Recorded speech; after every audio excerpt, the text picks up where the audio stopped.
Hi, everybody. This is Bob Neal along with Tim Foley. Last year in Auburn, Alabama, it was the Tigers over the Volunteers 34-8. But in 1985, Auburn came in here to Neyland Stadium with Heisman Trophy candidate Bo Jackson, ranked #1, and the Volunteers derailed the Tiger Express, and neither team has forgotten that year. No question about it, and Kenny Donahue threw them a curveball that year, I think confused them offensively, and as a result, Tennessee took advantage of that particular situation. And let's do this again. Would that be okay? Yeah. Is that all right? That's a good way to get it. Okay. You were going to redo that game and compare the difference of the teams. Right. Yeah. Yeah, that's true. I don't need to get into that now. No, you want to compare the Bo Jackson gone passing like that. Right. Sorry. Excusez-moi. Okay.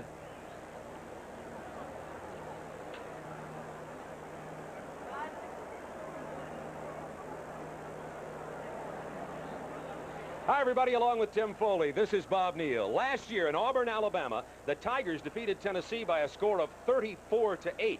But in 1985, I think it's the game most remember in the recent series between these two teams, Auburn was ranked #1 in the nation. They came in here with Heisman Trophy candidate Bo Jackson, and Tennessee derailed the Tiger Express, and I don't think either team has really forgotten about the '85 game. No, they haven't, and as a matter of fact, the game in '86 was kind of retribution for '85, but back in those days, Auburn was running the football. Bo Jackson was running after the Heisman, and the Tennessee offense really relied on the arm of Tony Robinson. Things have changed now. Auburn has discovered a new toy, or I guess actually pulled a toy out of the closet that they'd kept hidden for a while, the pass.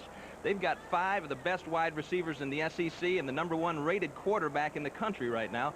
And Tennessee, counting on the legs and feet of Reggie Cobb, running the football. Nobody can get a handle on what's going to happen in this game. We've been talking to people about it all week from both schools, fans, press, everybody else. As Walt Harris, the Tennessee offensive coordinator, said, you're just going to have to see what happens when this game starts, and it's only moments away. We'll be back here in just a moment, but now back to our studios in Atlanta for the Insider Report with Paul Ryden.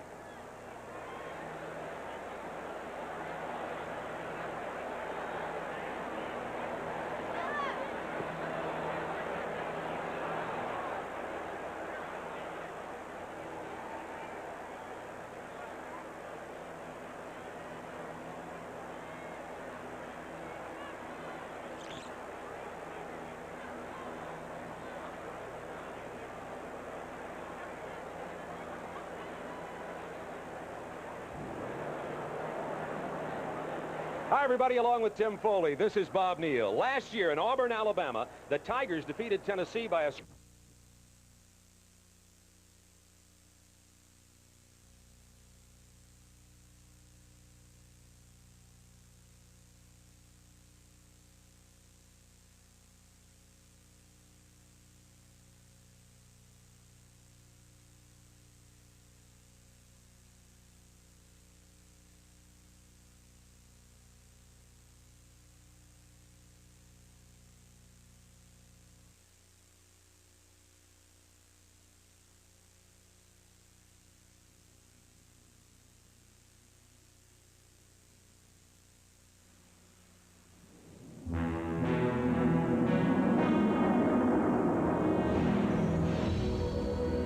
following is a presentation of TBS Sports. The year is 1985. The Auburn Tigers are ranked #1 and feature #34.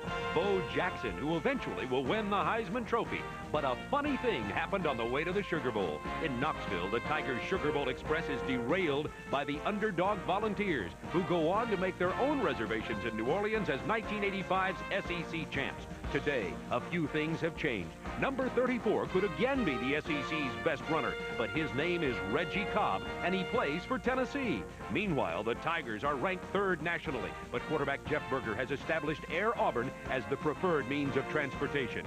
Can Berger's flight plan get the Tigers to the Sugar Bowl, or will Neyland Stadium be the site of another Volunteer jam? A sea of orange, some 95,000 strong, is on hand to greet the Auburn Tigers for what should develop into a Knoxville knockdown dragout.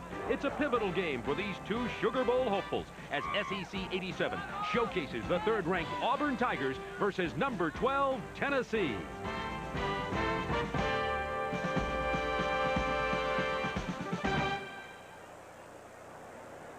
everybody, along with Tim Foley. This is Bob Neal. Last year in Auburn, Alabama, the Tigers defeated Tennessee by a score of 34-8.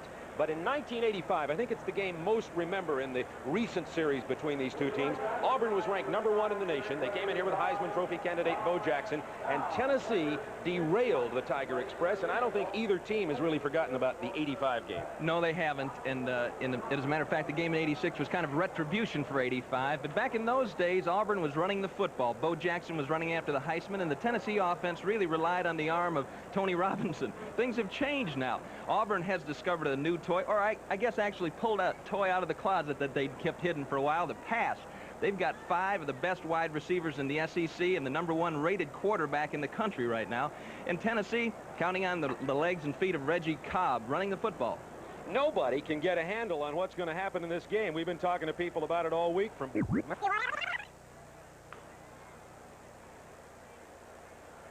Back in those days, Auburn was running the football. Bo Jackson was running after the Heisman, and the Tennessee offense really relied on the arm of Tony Robinson. Things have changed now. Auburn has discovered a new toy, or I guess actually pulled a toy out of the closet that they'd kept hidden for a while, the pass. They've got 5 of the best wide receivers in the SEC and the #1 rated quarterback in the country right now. And Tennessee, counting on the legs and feet of Reggie Cobb, running the football. Nobody can get a handle on what's going to happen in this game. We've been talking to people about it all week from both schools, fans, press, everybody else. As Walt Harris, the Tennessee offensive coordinator, said, you're just going to have to see what happens when this game starts, and it's only moments away. We'll be back here in just a moment, but now back to our studios in Atlanta for the Insider Report with Paul Ryden.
following is a presentation of TBS Sports.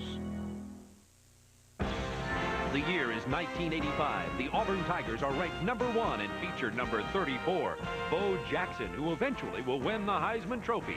But a funny thing happened on the way to the Sugar Bowl. In Knoxville, the Tigers Sugar Bowl Express is derailed by the underdog Volunteers, who go on to make their own reservations in New Orleans as 1985's SEC champs. Today, a few things have changed. Number 34 could again be the SEC's best runner, but his name is Reggie Cobb, and he plays for Tennessee. Meanwhile, the Tigers are ranked 3rd nationally, but quarterback Jeff Berger has established Air Auburn as the preferred means of transportation. Can Berger's flight plan get the Tigers to the Sugar Bowl, or will Neyland Stadium be the site of another Volunteer jam?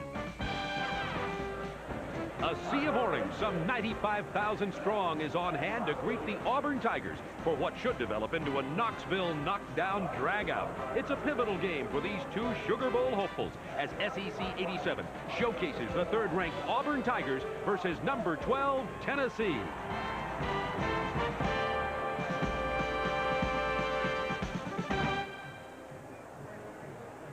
Hi, everybody, along with Tim Foley. This is Bob Neal. Last year in Auburn, Alabama, the Tigers defeated Tennessee by a score of 34-8. But in 1985, I think it's the game most remember in the recent series between these two teams. Auburn was ranked #1 in the nation. They came in here with Heisman Trophy candidate Bo Jackson, and Tennessee derailed the Tiger Express, and I don't think either team has really forgotten about the 85 game. No, they haven't, and as a matter of fact, the game in '86 was kind of retribution for '85, but back in those days, Auburn was running the football. Bo Jackson was running after the Heisman, and the Tennessee offense really relied on the arm of Tony Robinson. Things have changed now. Auburn has discovered a new toy, or I guess actually pulled a toy out of the closet that they'd kept hidden for a while, the pass. They've got 5 of the best wide receivers in the SEC and the #1 rated quarterback in the country right now. And Tennessee, counting on the legs and feet of Reggie Cobb running the football. Nobody can get a handle on what's going to happen in this game. We've been talking to people about it all week from both schools, fans, press, everybody else. As Walt Harris, the Tennessee offensive coordinator, said, you're just going to have to see what happens when this game starts, and it's only moments away. We'll be back here in just a moment, but now back to our studios in Atlanta for the Insider Report with Paul Ryden.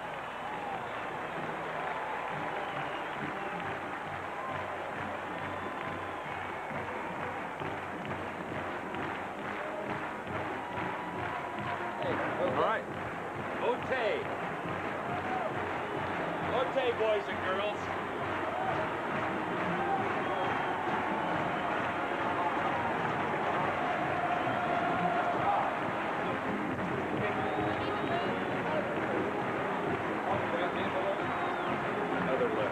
Nikki pointed us the other way.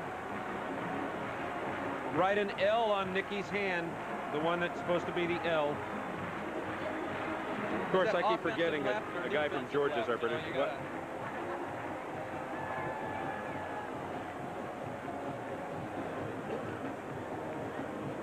No. Who's that? They're gonna. I'm gonna get the look. This is gonna be the game. You know, I knew there would be a game.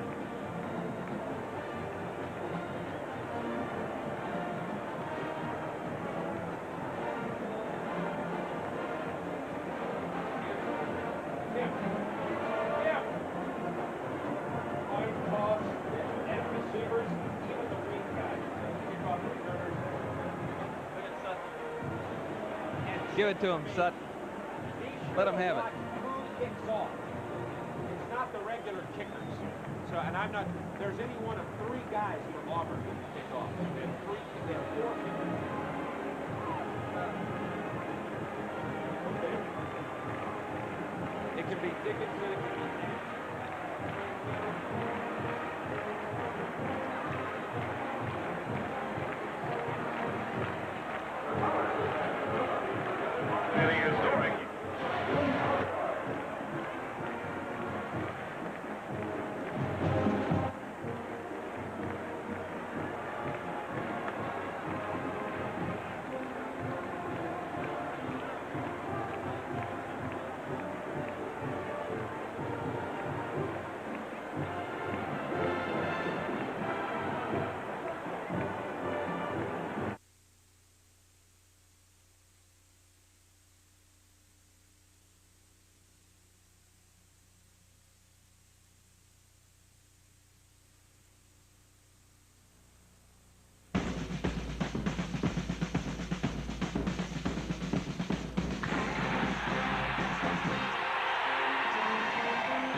Sports presentation of SEC football is brought to you by Delta Airlines. We love to fly, and it shows, to more than 150 cities worldwide. By Valvoline High Performance Motor Oil.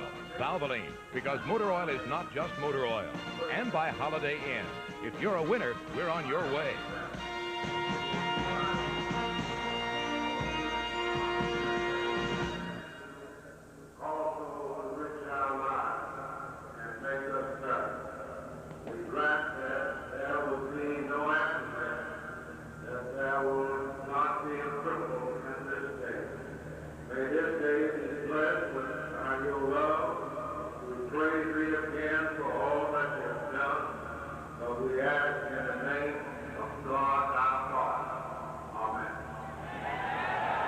The invocation concludes at Neyland Stadium in Knoxville. More than 93,000 people are here. The teams will be on the field in a moment, but first, the University of Tennessee Band and our national anthem.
From the foothills of the Smoky Mountains, Neyland Stadium in Knoxville, 77 degrees as the Auburn Tigers. This is the first conference game for Auburn. Easy victories over Texas and then Kansas. The Auburn football defense has given up only 3 points, so the Tigers are awesome, ranked 3rd in the nation, but definitely untested thus far. You can bet on this. They will be tested today here at Neyland Stadium. Pat Dye and the Tigers remember 1985 when they came in here ranked #1, and Tennessee surprised them. Pat Dye said, "We will not be surprised today, no matter what happens, because we know Tennessee is for real." The Volunteers, winners in the Kickoff Classic over Iowa. Easy wins over Colorado State, and a relatively easy conference opening victory over Mississippi State, played down in Starkville. But now the Volunteers are home and ready for the big game, the conference opener for Auburn. And Tim Foley, when we analyze this game, the first thing you got to talk about is that awesome Auburn defense. They are just really strong, and they've got depth at every position. Talking to Walt Harris, I asked him where you think about it, where you're going to attack them, and he looked at me and said, I don't know. You've seen them, haven't you? Where would you attack them? Because they've got All-Americans at 3 positions, Tracy Rocker, Andre Bruce, Kevin Porter in the secondary, and they're just tough. Tennessee's defense does not look as awesome on paper, but it's a very good defense and very different. They've been injured up front, and that's been a little bit of a weakness for them, but I think Marco Vanek and Brian Hunt will be back, and they have been a big play defense so far this year. 11 turnovers for the Tennessee defense. Now gone are Fullwood and Jackson and Cribbs and Brooks and the great Auburn tailbacks. This year, it's kind of a who's going to play tailback. Well, they've got 3 good running backs, a young guy that can really haul the bread, and Harry Mose. He's got a lot of speed. But really, they're throwing the ball more, and they're throwing it very effectively. As we mentioned in the opening, they've got the #1 rated passer in the country, Jeff Berger. And I think uncharacteristically, they've got 5 excellent wide receivers.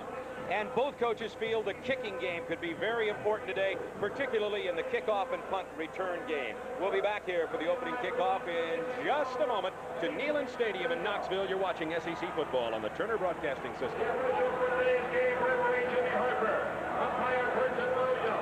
Linesman Billy Shore.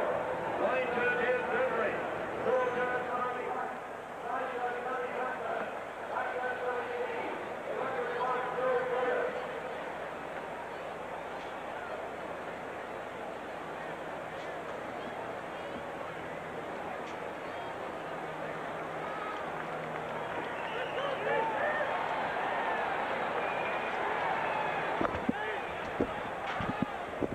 Okay, what happened down there? Tennessee and deferred. Auburn will receive. Okay. All right.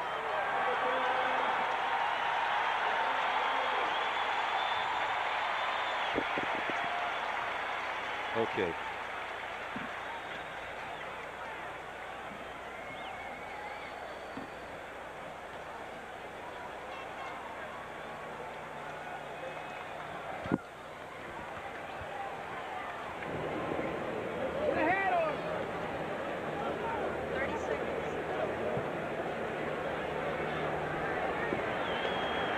One.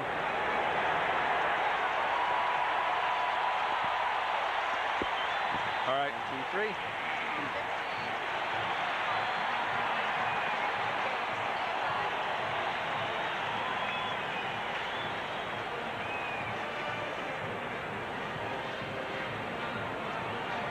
This series began November 10th, 1900 at Birmingham, Alabama. Auburn won that first game 23-0, and they lead in the series 21-16-1. Auburn has won 4 out of the last 5 meetings between these two teams. So Tennessee will have Dirk Borgononi kicking off to this man, Freddie Wagan. He is one of the best punt returners in the nation. This is the first time he's been back to return the Auburn kickoff. Deceptive speed. Wagan can't corral the kickoff, and it'll be a touchback. Auburn will bring it out to the 20-yard line, and this ball game is underway. The man under pressure, the nation's leading passer, Jeff Berger, but the man under pressure is James Joseph, the tailback. Will it be Joseph? Will it be the other backs back there? Stewart, Danley, Mose. Who's going to carry the load for the Auburn running game? They have great wide receivers. Stacy Searles, one of the best offensive linemen in America, playing with a broken hand and also a slight ankle sprain. We'll see how he fares today. From the 20, first down, 10, Tigers. Berger's opening up with a pass. And it is complete to begin this game to Walter Reeves, the tight end. A gain of about 8. The defense for Tennessee. Opportunistic is the best word to describe these Volunteers. The defensive line, Johnson, McCray, and Hobby, may be better with the backups, Hovanek and Hunt, who are back from injuries. Kelly Ziegler, the leading tackler and a spiritual leader of this team, and a great big play man, a world-class sprinter, Terry McDaniel. He is number 86 playing on the corner. On the second down, Auburn runs for the first down with a fullback, Reggie Ware, out to the 32-yard line. Bob, in the opening, we talked about the pass, and I don't want the people out there to get the feeling that Auburn has somehow become air die. They're using the pass as a great counterpunch. They still run the football, but they've just been more effective passing the ball than they've ever been. Well, Everett's a little strong. Pat Sullivan's on the sideline. He was pretty effective for him throwing the ball 2 years ago. First and 10 from the 31. Play fake. Berger. As his man, it's Reeves, the tight end again, out to the 38-yard line. He was hit by Kelly Ziegler, the senior linebacker from Miami for Tennessee. A gain of 8 yards, and Ziegler, the leading tackler on this team. Gets out of there in a hurry. Obviously, first down, he's looking for the run, and he responds well to the ball in the air as Mike Kelly comes up and helps put him away. Second down, 3, Tigers. Joseph, first down to the 44-yard line. Auburn mixing it up. Pass for about 7 or 8, and then the run, and Johnny Majors. He is second in seniority in the Southeastern Conference. He's been here at his alma mater for 11 years now. And Majors knows that if he wins this game, he's got an excellent shot at the SEC title, because their only strong contender left for him is Alabama. First down 10 from the 44. Auburn started from their 20 after the Tennessee kickoff, went into the end zone for a touchback, and Kelly Ziegler doesn't like what he sees. Tennessee calls a defensive timeout here as the Tigers have reached midfield. You're watching SEC football on the Turner Broadcasting System.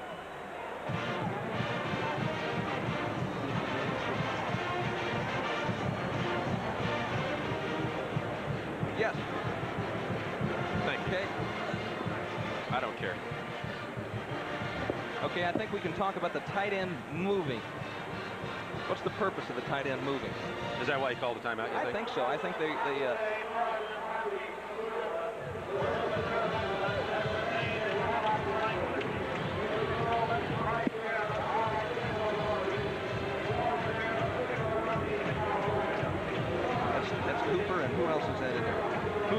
Cooper, McCray, and Hobby.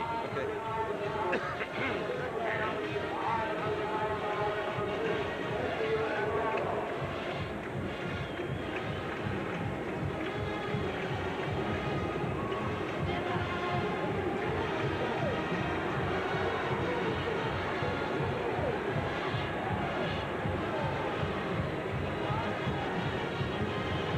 Auburn is moving the tight end before the ball is snapped, and as you can see here, the tight end moves, and it causes the defensive line to shift down. Hobby is pushing McCray down, is shifting Cooper out. Kelly Ziegler, the quarterback of the defense, knowing the importance of every play in a game like this, doesn't want any mental errors, so he calls a timeout. Let's get on the same page, fellas. We have 13:23 to go in quarter number 1, along with Tim Foley, Bob Neal from Neyland Stadium in Knoxville. First down, 10 Tigers from their own 44, the opening drive for Auburn. Berger in the air again. It's complete to the running back, James Joseph, at the 50-yard line. Berger has thrown 3 passes, has completed 3 passes. He leads the nation in passing efficiency. And they've all been on first down, Bob. Obviously, it's a poker game between Ken Donahue, the defensive coordinator for Tennessee, and Larry Blakeney and Pat Sullivan, who are responsible for calling the plays for Auburn. And I think that Auburn's trying to throw them off track now. Throwing the ball 3 times on first down. I wonder how far you have to go back in history to find that for these guys. James Joseph, big hole. First down. They'll spot it right near the 40-yard line, tripped up by 33 inside linebacker Keith DeLong, and number 10 just gained 10 yards. See Reggie Ware up to 36, and Stacy Dunn gets an excellent block there on Kelly Ziegler, walls him off, and Joseph almost breaks it. The difference between this Auburn team and last year and the years before, Fullwood might have been gone on that one. Bo Jackson might have been gone on that one. Vincent Harris, 21, and 10, James Joseph in the backfield for Auburn on first down from the 41-yard line of Tennessee. Berger, no pressure, complete to Joseph again. And he gets to the 34-yard line, and Tim Foley. We talked last week in the Florida-Alabama game about the importance of first down yardage. And here on every first down, Auburn has got more than the 4 yards. They've had 6, 7, 8 yards. I think sometimes, Bob, defenses are more they're more consistent in their tendencies on first down. Tennessee's been playing zone on first down, playing safe, playing cautious. Auburn just running little circle patterns, looking downfield for the deeper route, but if it's not there, quick to get it to the back. Second down 4 from the Tennessee 34. Here's Joseph on the sweep. Good blocking. Joseph to the 15-yard line. Tackled by Andre Kramer, a gain of 19 yards. And Auburn is looking as awesome on this opening drive against Tennessee as Auburn looked against Texas and Kansas. Here they come. Full of the slot. Great lead block by Vincent Harris. James Joseph turning it upfield, getting what he can get. Now you're going to see Tennessee come after him. Tries Ziegler and DeLong. DeLong gets wrapped up. Just can't get out there to make the play. To Stewart, penalty marker down. Stewart is down at the 13-yard line. Curtis Stewart is 33, the senior, back up to James Joseph. Tennessee has 4 tailbacks. We'll probably see them all today. Jimmy Harper, our SEC referee today. The official's microphone with a problem. You see the rest of the crew for the Southeastern Conference officiating group here today. It is a penalty. The legal procedure against Auburn moves it back to the 20 and makes it tough when you get in here, because now it is first down 15 from the 20 and not much room to operate. What Auburn likes to do down in this area, they're not different from a lot of teams. They like to run the fade. The receiver just bows out toward the corner, or they might try to hit him with a play pass. Obviously, Tennessee's got to think pressure here. Balanced drive, 4 passes, 4 running plays for Auburn. First and 15 from the Tennessee 20. Joseph, reverse. Here comes Lawyer Tillman. Hit at the 21 and down he goes. Tennessee was there. Richard Cooper stayed at home. Number 77, the left tackle. Always a good play against this pursuing Tennessee defense on an early down is a reverse. Mike Kelly fights off the block of Jeff Berger, sits down. Cooper comes over and makes a tackle.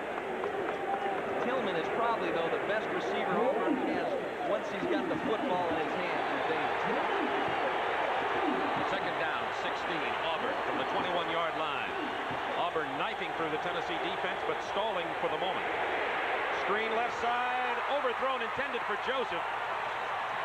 It'll be 3rd down, 16 Auburn, and the Tennessee fans on their feet now. Here's where the crowd can really come into play as Auburn drives into Tennessee territory at the horseshoe end of Neyland Stadium, and the 93+ thousand here are going to be a crowd factor.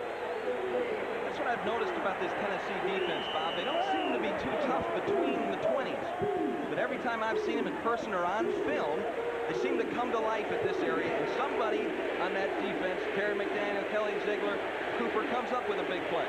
Lawyer Tillman, 85. Freddie Wagan, 14, are the Auburn receivers in a passing spread formation. 3rd and 16 from the 21 of Tennessee. Pressure. Berger is down at the 36-yard line. Back there first. Off the injury list.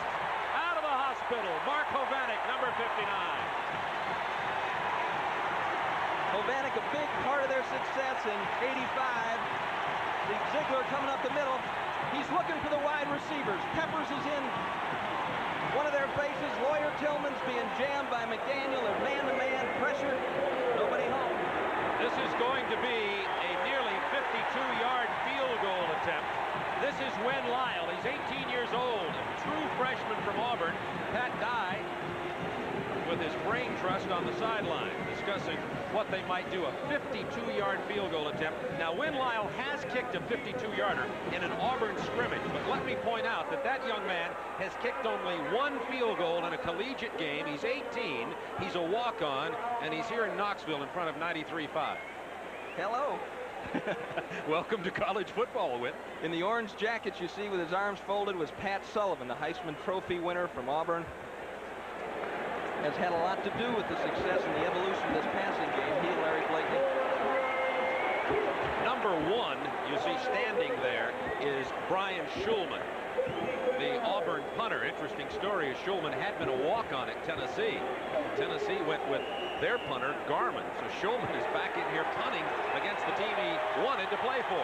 Here's the 52-yard attempt by Win Lyle.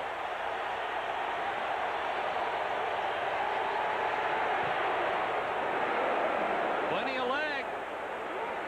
It's good. This young man beat 3 scholarship kickers out of the job, and now you see why Auburn takes the lead on the 52-yard Win Lyle field goal.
Auburn leads 3-0. And remember, the first period in this game very big. Since 1978, the team that has been ahead at the end of the first quarter has never lost since 1978. 9:30 remaining in the first. Auburn has drawn first blood. They've been fairly successful in their first 2 games in the first quarter. They've led in scoring 42-3 in their first 2 games. So they have not really been in a 60-minute football game yet, and I know that's got to be a minor concern for the Auburn coaches. Number 8 is Chris Knapp. He's the senior who had the place-kicking job, and he now kicks off for Auburn. At the 15-yard line, Roland Poles, the wingman, the fullback, out to the 32.5-yard line. Good field position for Tennessee. Notice they kicked away from the deep back for Tennessee because he's very dangerous back there. Any of these speed merchants can rip it, but so can Poles. So the Volunteers now have their first opportunity with offense, and Jeff Francis comes out. He's completing about 55% of his passes, 2 touchdown tosses, 1 interception. He was the MVP of the Liberty Bowl last year. 1st and 10, Tennessee. Play fake to Cobb. Plenty of time. It's intercepted. Picking it off, 45, Greg Staples. Down to the 39-yard line of the Volunteers. We talked about the importance of turnovers. The pass thrown high, tipped, and then into the arms of junior Greg Staples. They cleared it out here at the flanker, Bob, as they fake it to Reggie Cobb underneath, hitting the split end, coming across. The ball is thrown high. Harper should have made that catch, though, and here's Greg Staples. Harper coming across the middle. Cheatham letting him go, finds the open area, the ball thrown high, but you should have caught that one. Now, Staples makes the interception, 2nd interception of the year. He's taking the place of Shan Morris. We talked about the importance of turnovers. Auburn gets the first one. James Joseph, penalty markers down. Joseph goes to the 32-yard line, tackled by 33, Keith DeLong. So Tennessee getting a taste of their own medicine on that particular play. Tennessee ranked high nationally in the turnover giveaway ratio. Auburn doing pretty well themselves, but as we said, they haven't been tested yet. Well, they're getting tested today, and so far Auburn has an A. There you look at the comparison between Auburn, a +3, and that's certainly not bad. But Tennessee, +7. Now that's updated for Auburn. That's +3 after that interception. The penalty takes Auburn back to the 44-yard line, holding on the call. Now from a Tennessee standpoint, here's where you have to stand in there. One of the important things is once the offense gets some momentum from a turnover, you get out there and take the ball away from them again, keep them off the board.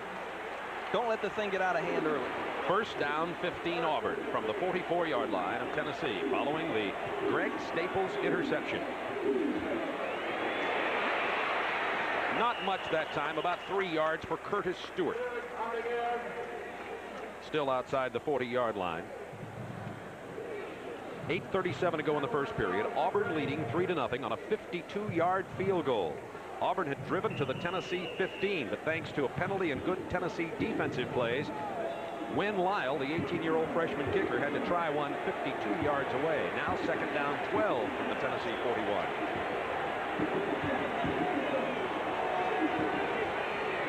Auburn in the spread formation. Stewart, Vincent Harris in the backfield. Berger. Incomplete. Tried to get it out to Scott Bolton, the senior from Theodore, Alabama, at the 35. 3rd and 12. We talked about the receivers from Auburn as we watched Scott Bolton here running just a little sideline pattern. They had Curtis Stewart heading up the seam in case of a too-deep zone. They thought they could get one in over the top. Tennessee is going to give Berger a lot of different looks. He doesn't see much in practice because Auburn always lines up in a double zone, and the teams they played thus far have played a man-to-man and 3 deep, and that's it. Auburn with receivers all over the field on the 3rd down and 12. Look at this! Berger goes down at his own 38-yard line. Oh my, the center is sophomore John Hudson, a 20-yard loss. Once, as we say so often, the only time the offensive center will get recognition is on a bad snap or a fumble. John Hudson certainly got some there. A tremendous loss for Auburn, taking them. They had started this after the interception return at Tennessee's 39. Now they're back at the Auburn 39. Here's Schulman, the punter. Averages 42 yards. Kramer is back to get it. Great hang time. Kramer fair catches it at the 21-yard line. Auburn leads 3-0. Tennessee just dodged a bullet, folks. 7:20 to go. Quarter number 1. You're watching SEC football on the Turner Broadcasting System.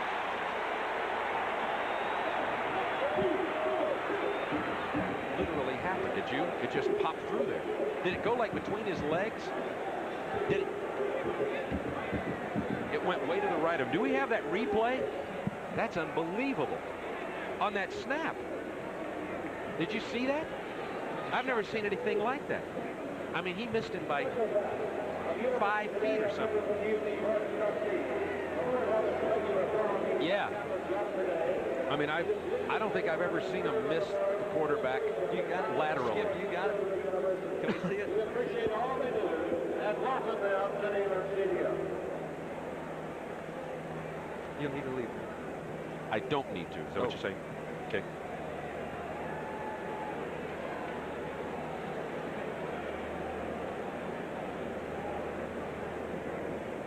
Have you come down yet?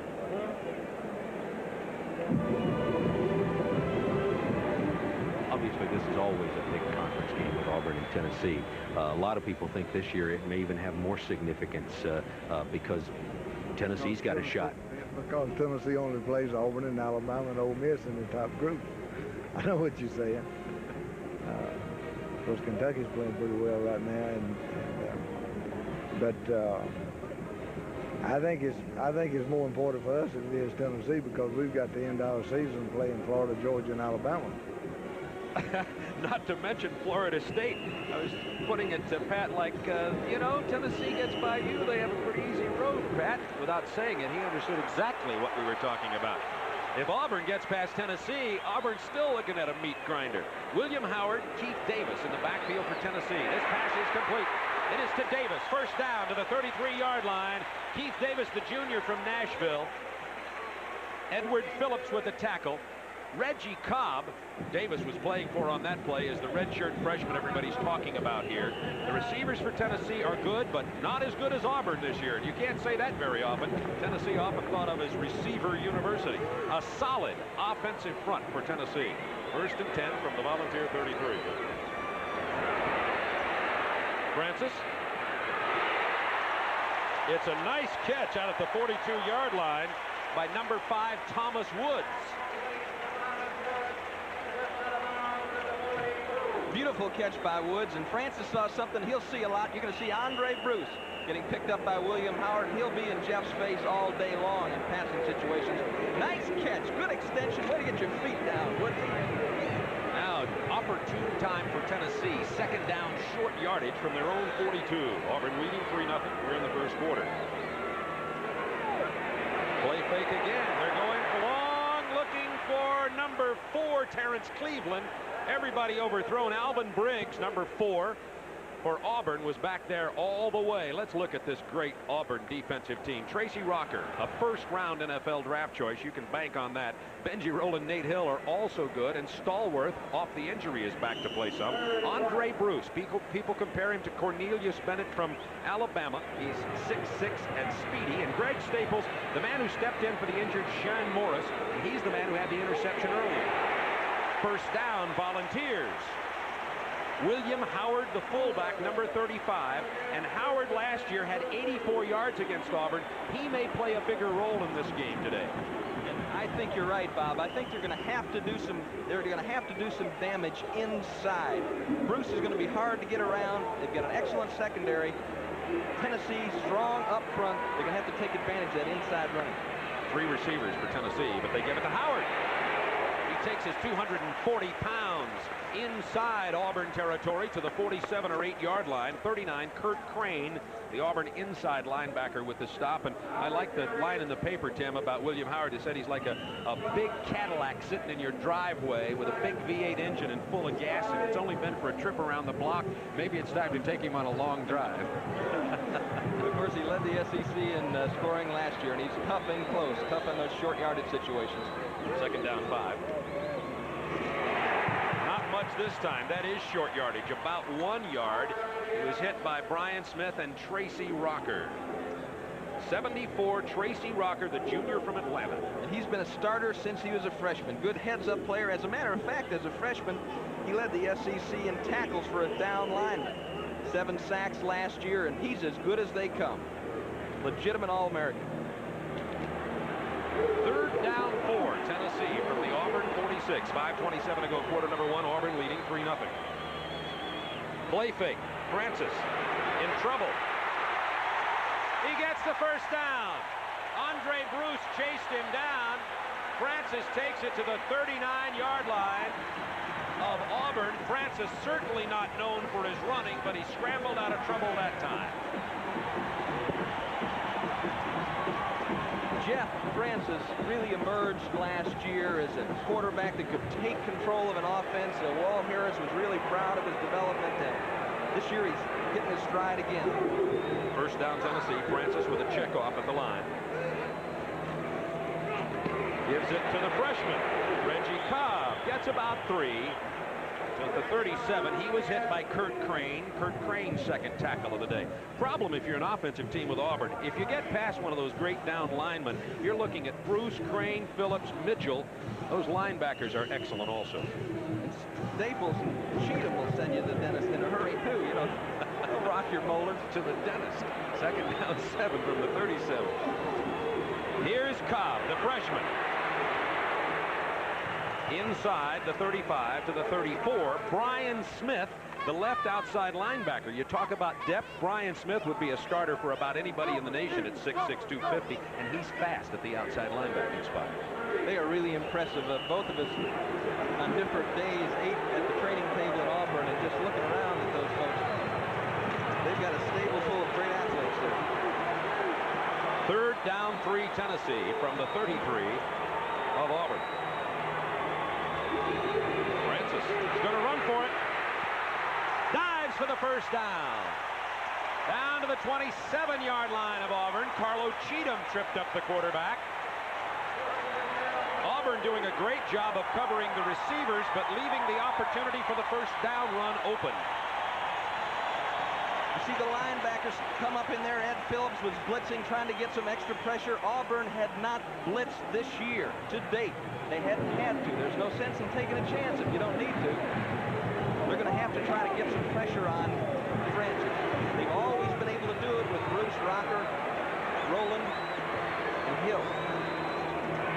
Handoff for about 6 yards to William Howard, the fullback. He gets to the 24-yard line, a gain of about 5, let's call it. 3:17 to go in the first quarter. Auburn leads 3-0, but Tennessee on the drive. Major's talking to Doug Matthews there, headset on. Reggie Cobb, Charles Wilson in the backfield for Tennessee. Wilson is 32, the senior fullback. Out wide to Harper. Auburn plays it well, but Harper makes a couple of good moves. Doesn't get a lot out of it, though.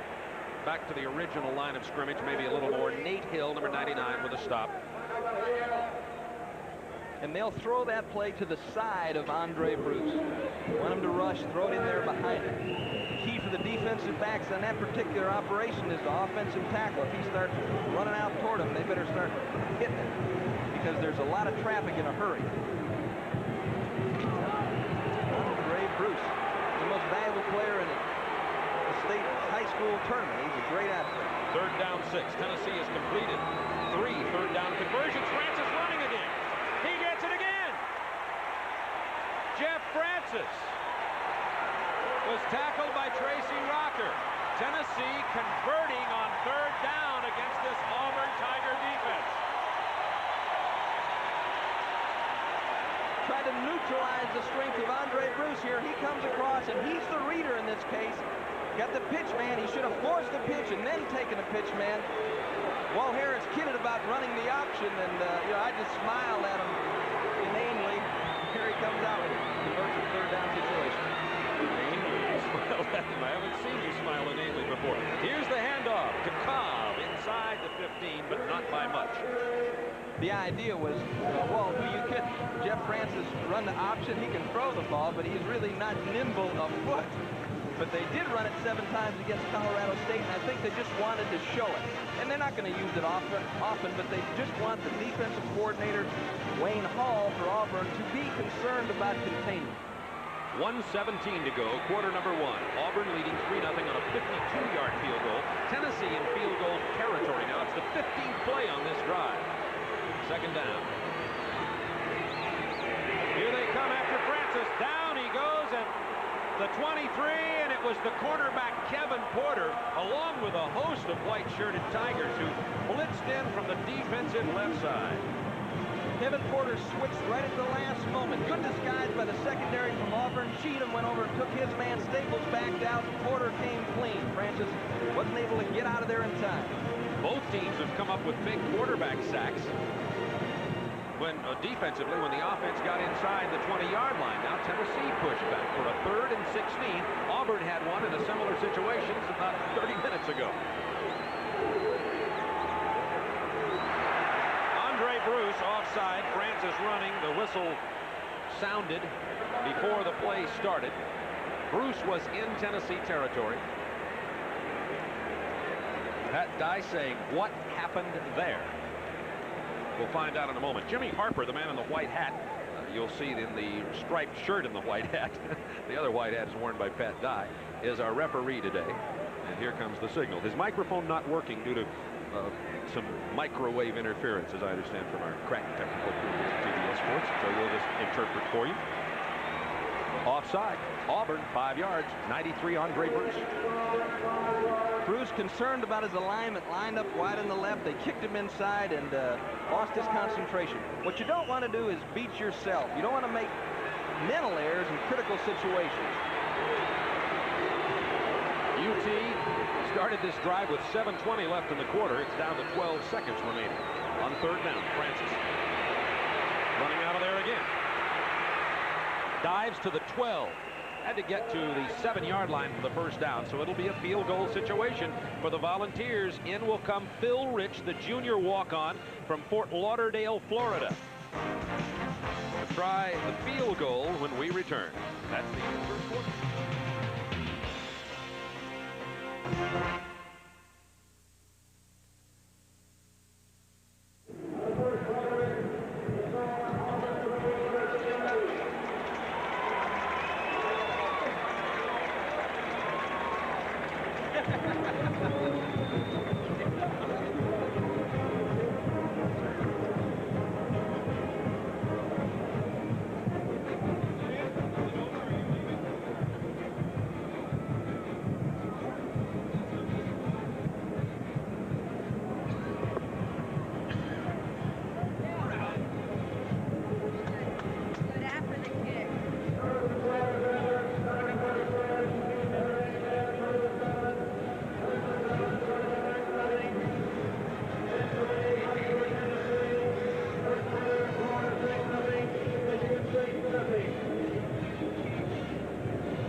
Begin the second quarter trailing 3-0, but with a 29-yard field goal attempt from Phil Rich, who is 5 out of 7 on the year.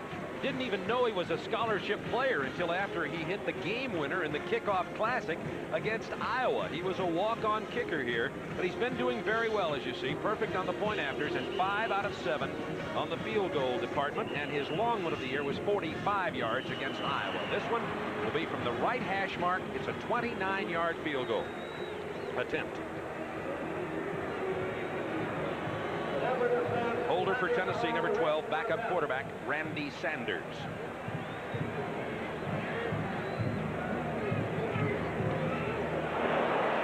It's no good. Hooked badly to the left. And the kicking game has already played a big part. A 52-yarder from the Auburn freshman and a miss from Phil Rich. You're watching SEC football on the Turner Broadcasting System.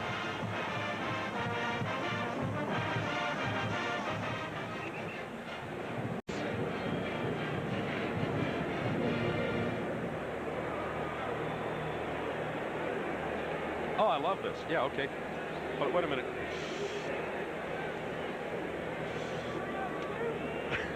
It is in. Okay.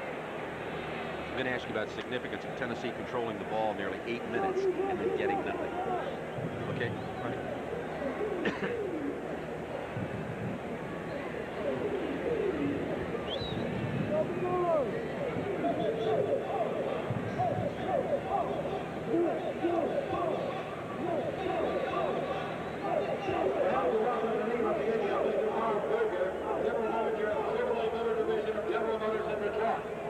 Mr. Berger will be in Jefferson City to deliver a new Chevrolet to longtime UT teacher Hubert Bible. Mr. Bible set a new General Motors record for an individual by purchasing his 31st Chevrolet. Welcome, Mr. Berger.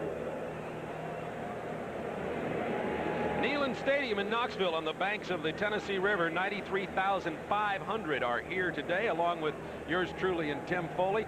Tim, Tennessee had that football nearly 8 minutes and came away with nothing. What's the significance of that to the Volunteers? Obviously, you want to score points, but I think they've got to be encouraged about their ability to move the ball against this very, very tough Auburn defense.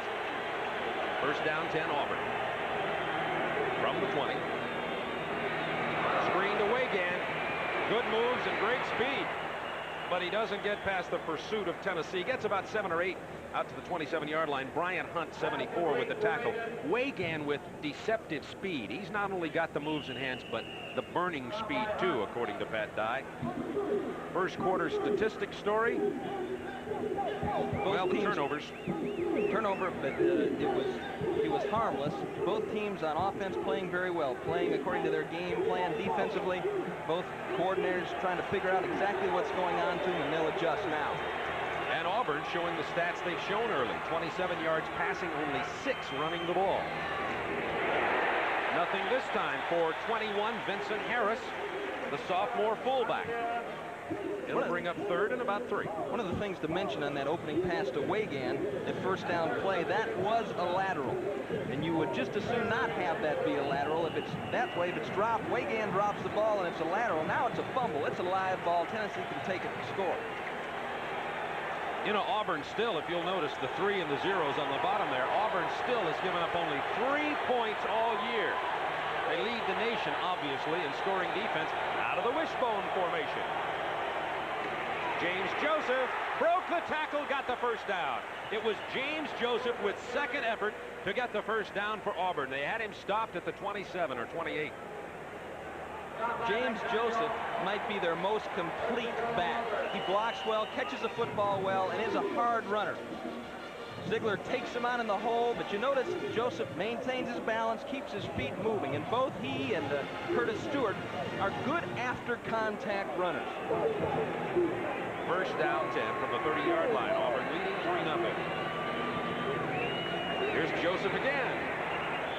About 3 yards off the right guard spot, hit by Keith DeLong. I want to bring that statistic up again I mentioned a little while ago. Since 1978, in this series between Auburn and Tennessee, the team leading at the end of the first quarter has won every game.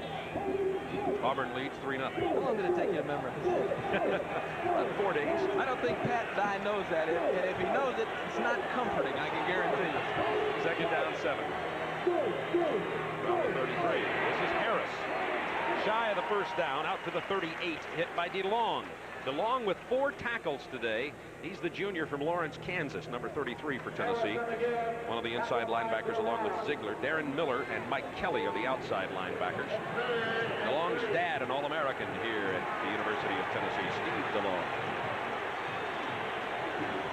They talk about the Auburn running game. Don't get the feeling they limped in here. Both Vincent Harris and Harry Mose are averaging over 6 yards a carry.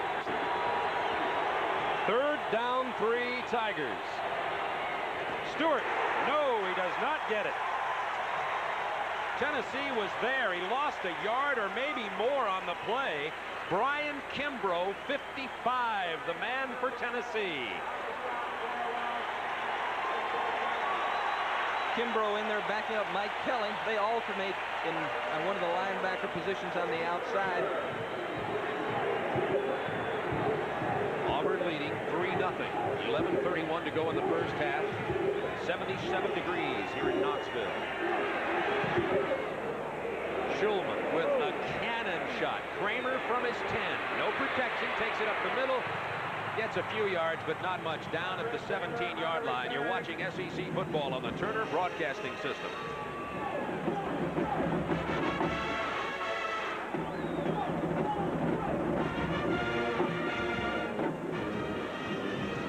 Say that Auburn is winning the battle of the special teams. Yeah. Tennessee misses a chip shot. They hit a 52-yarder. And they're beating him with the punt. Yeah, and that was a cannon. That was. You should say that. That was a It was. Because I mean, we kind of opened with that might be significant. It's already been significant.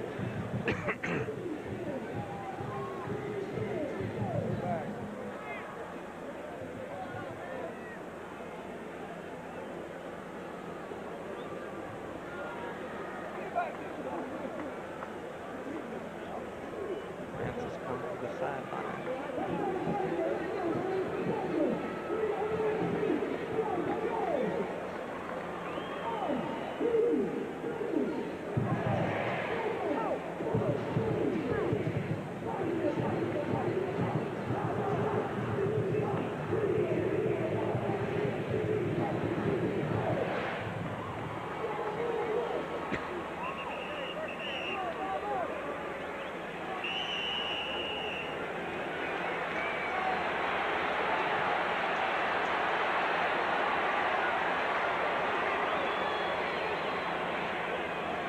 Well, that's going to make Tim easier to get along with today, at least for the moment.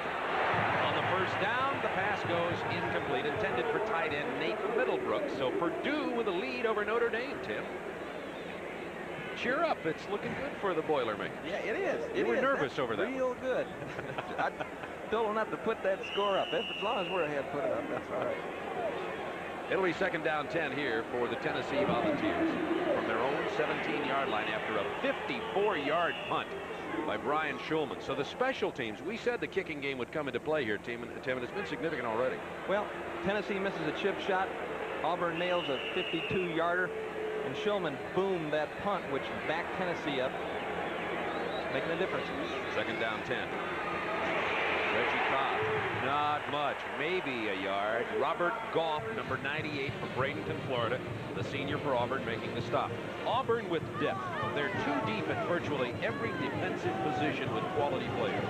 If you run away from blocker, you're running into Hill and Bruce, and if you, Goff and Rowland both do an excellent job at the nose guard position, and it's tough to throw in their secondary. So it's going to have to be individual effort by specific people on the offense that generate some big plays for Tennessee and working it inside. Tennessee's been successful on third down conversions, but this is third down 8. Let's see. No, down at the 10, coming right up the chute is 98 Robert Goff. Loss of 9 yards. And now Tennessee's going to have to call on their punter to get him out of a hole. See Goff working on the center. That's just miscommunication right there. I think Todd Kirk thought he had some help to the right, but the right guard Bruin had turned out. Nobody there. Sack. Bob Garman averages 43.3 yards per punt. Tennessee gives up only about 4.5 yards on the punt return. But number 14, Freddie Wagan, returns it on an average 26 yards a pop. Fair catches this one wisely. It's inside Tennessee territory at the 41.5-yard line, and only a 31-yard punt by Schulman.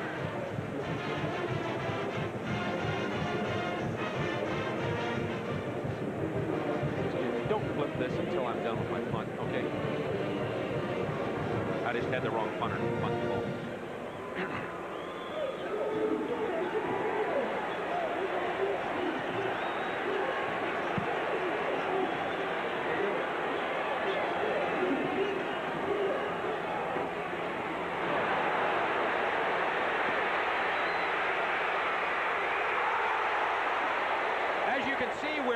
Because of momentum, the referee didn't call a timeout on the commercial break there, and they tried to go to Wagan deep, and that's one of the reasons they don't take the commercial break, because after a good opportunity sometimes a team likes to come back and strike quickly. That's what Auburn tried to do to Wagan. They handed the ball to the fullback. He hit up into the line and then flipped it back to Jeff Berger.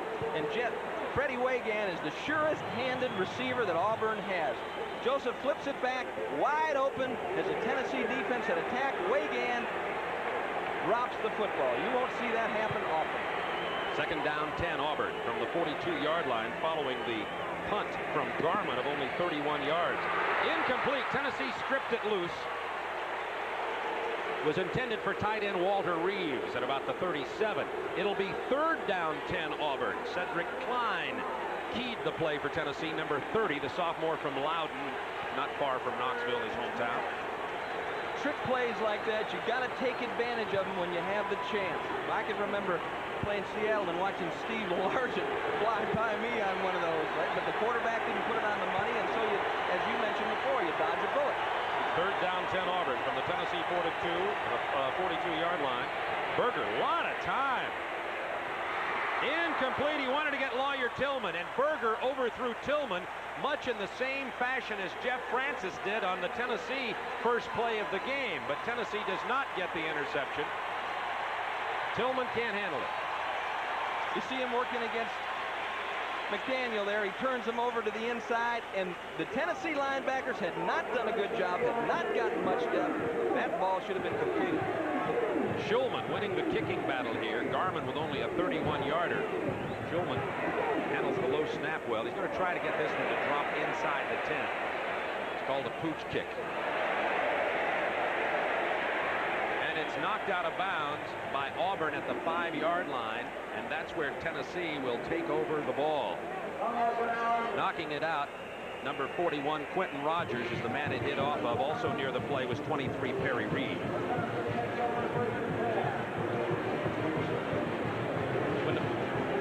When the ball hit, it hit an Auburn guy out here. That was great.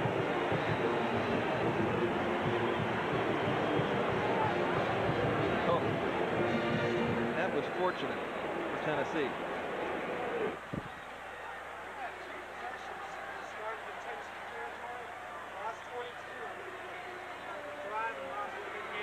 Okay.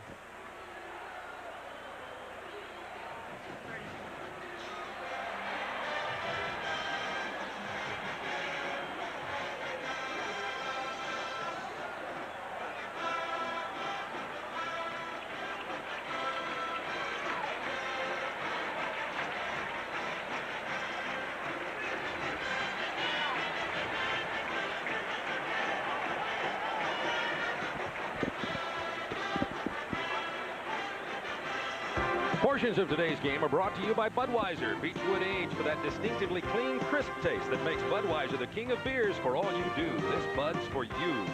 They're spotting the ball at the 11-yard line because it hit an Auburn player prior to going out of bounds at the 5, so it was marked dead at the 11-yard line. First down, 10, Tennessee. Here is Cobb. He hasn't been able to do much so far today. He squirms for about 4 this time out to the 16. Auburn has had the ball inside Tennessee territory twice, Tim Foley, and the first time they lost 22 yards. The next time, this previous possession, Auburn was unable to gain any yardage at all. And I think you have to give a gold star to Ken Donahue and his Tennessee defense. They've come up with the plays when they've had to. And they were also, thank the Lady Luck on that Wagan drop pass. Second down, 5. Close to the first down goes William Howard. They'll stop him at about the 20. He's going to be a yard and a half short of the first down. So Tennessee will have a third down short yardage situation with 8:36 to go in the first half here at Neyland Stadium in Knoxville, Tennessee. Auburn leading 3-0. These two teams have really been sparring early. There's been a turnover, but nothing came out of it. Tennessee had the opportunity to tie, but missed a chip shot 29-yard field goal. Freshman 18-year-old kicker for Auburn, Win Lyle, hit a 52-yarder. And other than that, it's been a case of Auburn dominating in terms of field position, but Tennessee's defense dodging the bullets. Cobb doesn't get it. Andre Bruce with the stop. You see why people think Auburn's defense is possibly the best in the nation. You just can't beat them head up. See if they can blow them out of there. And you're talking about a strong Tennessee line. Did the ball come out? Looked like the ball came out in that replay. I see. Here's Wagan, averages 26.6 yards per punt return. He's a game breaker. That's Kansas in a touchdown punt return against Kansas. Almost blocked. Garman with trouble. Gets a Tennessee bounce, though. What a fortunate break. Wagan wisely got out of the way, and look at this ball roll. To the 18-yard line. 62 yards on the punt, and Garman barely hit it. You're watching SEC football on the Turner Broadcasting System.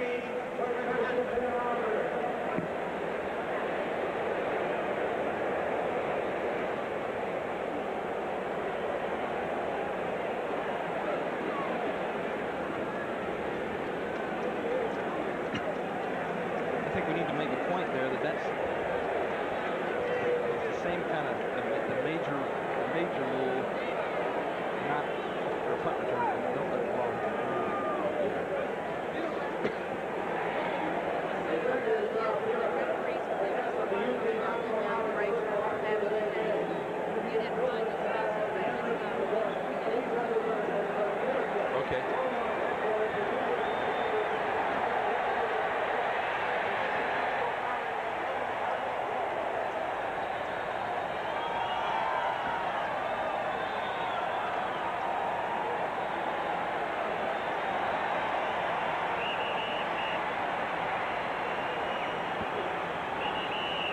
.7:12 to go, second quarter. Auburn leading 3-0. A 62-yard punt. Wagan should have caught it, Tim. Couldn't really get to that one. Bad kick, but he got it on the first hop against Kansas and went 69 yards. He slipped as he tried to field that one. Stewart down at the 16, hit by Keith DeLong, number 33 for Tennessee. Let's watch Keith DeLong here. Here, Ken Donahue takes a chance. The guard is supposed to pick him up. Instead, he pulled out. Nobody got to DeLong, and it's a 3-yard loss for Auburn. Puts him in a second and long situation. In this part of the field, that's not where you want to be. 6 minutes, 42 seconds to go for the first half. Auburn, second down, 12 from their own 17, and now the crowd noise. Stewart hit by 45, Darren Miller, the Tennessee linebacker. Right at the line of scrimmage, maybe a yard. I talked to Pat Sullivan before the game, and during practice they tried to prepare for this closed end of the stadium here. Crowd noise, and they'd have all their reserves stand around and yell and shout and scream and try to create as much commotion as they could to try to prepare their players to hear the audibles in this situation. Auburn only 1 out of 6 on third down conversions. It is third down 10 from the Tigers, 18. Berger puts it up long, looks for Tillman, out of bounds, incomplete. Auburn is now 1 out of 7 on third down conversions. Good quarterback pressure by Mark Hovanek. Berger may have had to put it up a little bit early, and now Schulman comes in to punt with his back to the end zone. Pat Sullivan in the orange jacket was in business in Birmingham, I believe. And, just couldn't stand being away. They brought him back as a coach, and I think we're really surprised with his effectiveness. Tennessee rushing 10. Auburn defends it well. The punt. Kramer at his 45. Kramer inside Auburn territory to the 49. And Tennessee gets their best field position of the day. A 37-yard punt, 6-yard return. You know, in talking about Pat Sullivan, I don't want people to misinterpret what I'm saying. He's a great player, but there's a lot of great players that don't make good coaches. But he's come in there, worked with Jeff Berger, and taught him some fundamental things in terms of setting up and delivering the football, and also taught him some things about how to think, how to react to the things that he sees on the football field. We'll be right back to Neyland Stadium in Knoxville. Pittsburgh 3, West Virginia 3. Halftime, Clemson 10, Kills us. Boy, no kidding. We sound like we're lost. I know. I don't know what we do. It's Harper that's doing it? He just You ought to send somebody at halftime up to talk to Good for you. Just ridiculous. That would have been a big play to miss. Oh. Yeah, no kidding. Both fans.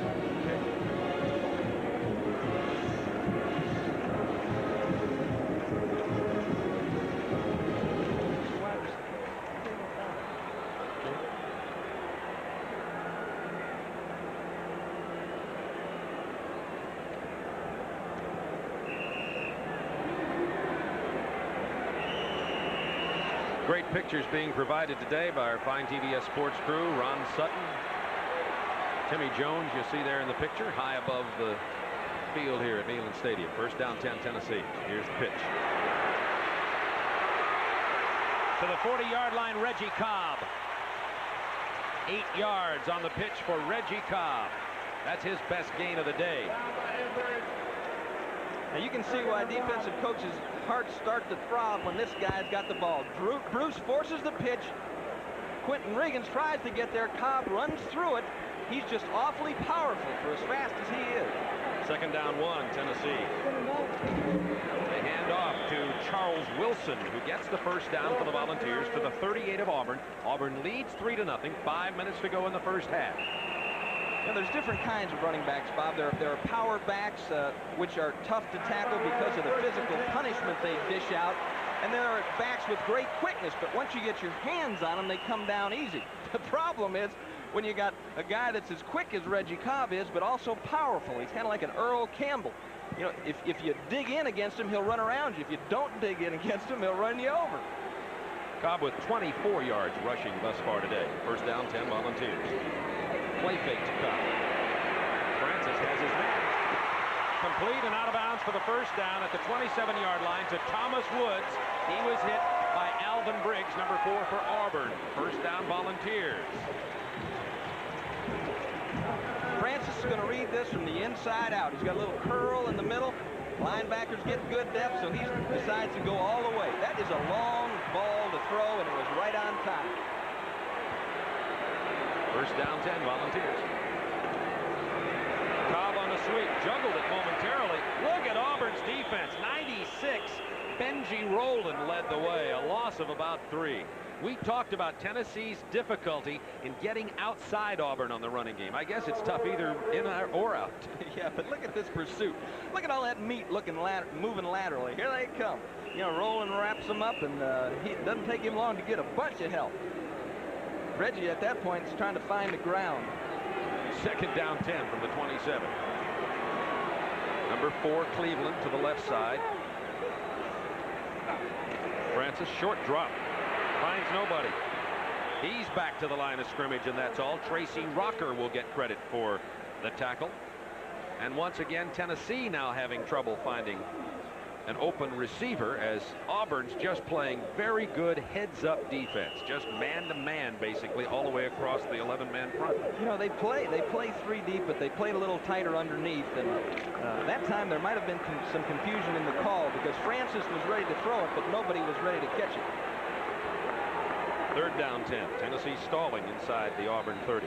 Francis on the pitch. This is Keith Davis. Nowhere to go. Maybe a yard. Auburn's defense playing superbly inside their own 30-yard line. Now Tennessee's Phil Rich is coming in to attempt another field goal. He missed a 29-yard attempt previously. They are going to spot this one. Let's see, 7 yards from the 27 will be about the 34. It'll be a 44-yard attempt by Phil Rich. He missed the 29-yarder. Sanders the hold. This is a better angle for Sanders. A right-footed kicker would prefer kicking from the left side.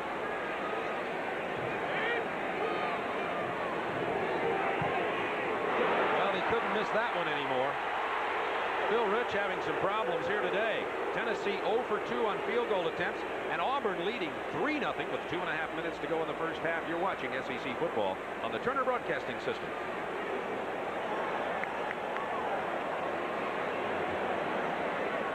Was there a problem at the point of, I mean, did they almost block it or something? No, there was a problem in the guy's throat. No kidding.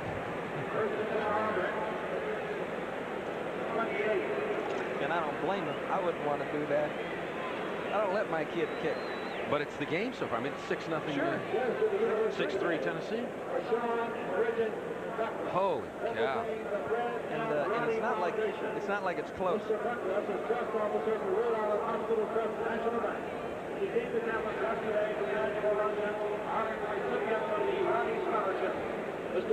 Oh, good. Okay. The Ronnie Foundation director yesterday returned to the university a check for $125,000, which brings to $1.9 million the amount there by Mr. Ronnie and the foundation. Thank you and welcome. Craig Sager will be in our studios in Atlanta at halftime. We'll also hear performances from the Auburn and Tennessee bands. Both are here performing today.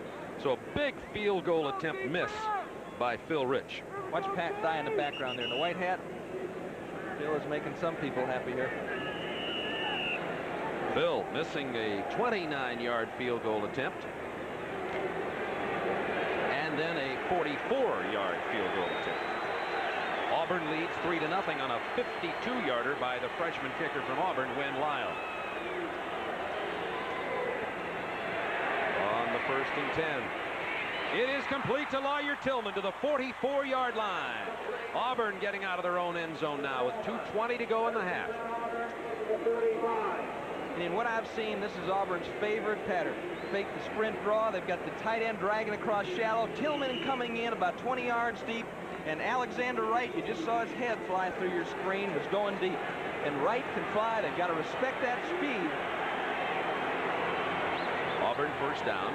The Tigers 45. Marking at the 44-yard line. Berger. Possible audible. It's a draw to Stewart. Mark Hovanek is there, the second tackle. Hovanek's also had 1 sack. We weren't sure if Mark Hovanek was well enough to really play significantly today.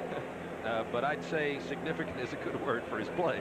You know, as long as I've been watching Tennessee football, Mark Hovanek has not been well enough to play. He's always had a physical ailment. Shoulder, he had that repaired in the offseason. More recently, it's a knee, but he always seems to come through in big fashion for him. Second down 12, Auburn now from the 43-yard line. 1:28 to go in the first half. Tigers 3, Tennessee nothing. Berger completes it to Reeves, the tight end. Short of midfield to about the 48. It's going to bring up a third down and long yardage situation. Kelly Ziegler with his 4th tackle. And Berger's going to call timeout. Auburn had 2 remaining, now 1 remaining timeout in this half. Jeff Berger came into this game leading the nation in passing efficiency. He is 7 of 13 for 57 yards today, and Reeves has 3 of those catches for 21. Be sure to join us next week when TBS Sports presents SEC football from right here in Knoxville again as the Golden Bears of California and the Pac-10 invade Neyland Stadium beginning at 12:30 Eastern Time. Superstation viewers catch pregame coverage with College Football Grandstand at 12:15. Well, we said, Tim, you and I both thought it'd be a low-scoring game, and who knows what the second half holds, but it's 3-0 Auburn here early on, and we're watching 2 very good football defenses play on this field today. This might be the best Auburn team that Johnny Majors has faced, simply because it doesn't have a superstar. And Pat Dye seemed different. He seemed much more relaxed without carrying the burden of that Heisman Trophy pressure around, his team bearing that burden. This is a group of players that are good athletes. There are a lot of great athletes on this team, but there's no one that's standing above the rest that you have to keep happy and make sure he doesn't get out of shape. He's got a much more balanced football team than he's had recently. Auburn only 1 of 8 on third down conversions. This is 3rd and 6. Penalty marker down. Let's see. They say the forward progress is to the 45. That would give Auburn the first down, but let's check the penalty marker. 1 minute remaining in the half. It's going to be pass interference against Tennessee. Jimmy Harper, the referee. Again, I'll remind you, his microphone not working today, so we'll just interpret his signals for you on the official rulings. Defensive holding. The biggest difference in that is the defensive holding happens before the ball is thrown. It'd be interference if the ball's in the air. McDaniel bump and run on Scott Bolton. Got him hooked. You can jam them. You can use your hands like that as long as they're in front of you. When they get to your side, when they get parallel with you, now you're going to have a problem. The official is there with the flag. A good adjustment by McDaniel. Good jam. But once you hit them, now get off. First penalty for Tennessee today. 54-53. Clock ticking. Time in the first half on first down. Berger over the middle, complete to the 35-yard line. Auburn has 1 timeout remaining should they choose to use it. They've called 2 plays in the huddle. It's a hurry-up offense. They want to get in to Win Lyle field goal range, and if his first kick has anything to do with it, all you need to do is be at about the 30-yard line. Auburn is near there with 30 seconds remaining in the half. Berger doesn't like what he sees, and we have a timeout on the field. It's charged to Tennessee. Tennessee called the timeout. Berger goes over for a conversation, as does DeLong for Tennessee, with 32 seconds to go in the first half, and Auburn leading by a score of 3-0. Johnny Majors, he's been around a long time, 11 years at his alma mater, second in the SEC in seniority to Vince Dooley. Vince is way too young to have been at Georgia 24 years. Pat Dye's third in seniority. Barber's much too young for Vince to be at Georgia 24 years. You know what that says to me? The fact that after Vince is 24, the fourth has 6, Claiborne has 6 years. The pressure of coaching in the Southeastern Conference, holding your job here 5 years, is tough. it's a meat grinder. There's so much competition recruiting players because there's so much tradition in the Southeast. And not that fans aren't demanding everywhere, but they might be a little bit more demanding down here in the Southeast, since everything in Tennessee today is orange. You know, the leaves haven't turned, but that's about the only thing that's not orange in Tennessee. Look at this one. Purdue in the second quarter. Tim Foley. How about those Boilers? Hang on. Second down 4, Auburn. Berger with about a 15-yard drop. It's a screen to Harris. Tennessee read it beautifully. Harris down at the 38. Clock down to 18 seconds, still ticking. Now to 15 and 14. Thus far, Auburn has not chosen to stop the clock. This could be the last play unless Berger just throws it incomplete. Only 5 seconds. Now he calls timeout with a line of scrimmage at the 38. That would be a 55-yard field goal attempt should they decide to do it. And when Lyle hit a 52 earlier, there's 5 seconds remaining in the half, and Auburn leading 3-0. If you're Pat Dye, you got to consider the field goal opportunity here with only 5 seconds. The way the kid hit the last one, as long as they're across the 50. I don't think he is, however. It's Berger talking on the sideline. With 5 seconds remaining in the half, it has been a defensive struggle. Both defensives have played very, very well. Both of them had opportunities to give up the touchdown and the field goal. And Tennessee's kickers missed 2 opportunities, or Tennessee could be leading 6-3. But in terms of touchdowns, really only one threat, and that was the long pass after the short punt by Tennessee that Berger threw into the end zone intended for Wagan that he couldn't hold on to. And here comes number 6, Win Lyle. He hit a 52-yarder. I think you have to feel Lyle's got a better chance than just running 5 receivers down the field and throwing it up in the air. You know, when Dye has seen him hit it in practice, he hits it well. He's proved that one of the concerns had to be coming in here. He'd never kicked in front of a crowd like this. Obviously, that didn't shake him up much. I think he likes showbiz. A 55-yard attempt for the 18-year-old from Auburn. The only walk-on player I ever heard of who drives a Mercedes. Got the distance, Bob. Oh, my! Win Lyle, 55 yards. The clock ticks down to 0, and that's going to lift the Auburn Tigers, because in a defensive game, they know their guy can get it done. We'll be back in a moment.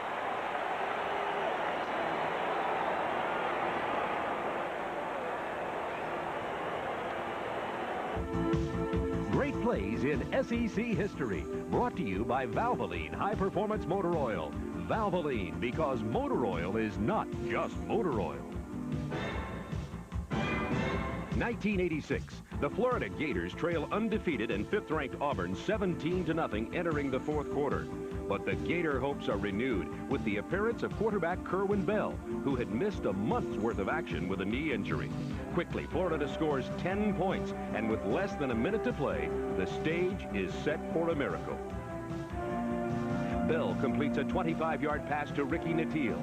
Then, with the ball at the 5, it's Nattiel on the receiving end again. The touchdown brings Florida within a point, 17-16. On the 2-point conversion attempt, Bell drops back to pass, sees an opening, and scurries into the end zone, bad knee and all, to complete the greatest comeback in Florida football history.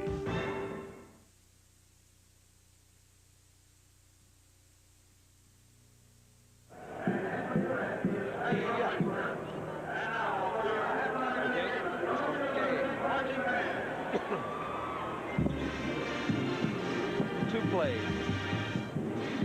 The 29-yarder and the 44-yarder. I'm trying to think of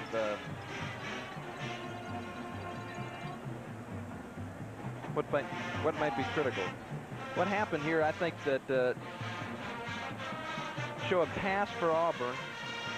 Show a pass for Auburn. Doesn't have to be a real long pass, but one of those passes in that first series on first down. They came out throwing the ball on first down, tried to catch Tennessee off guard, and it seemed to work effectively as they drove the ball down the field, blah, blah, blah.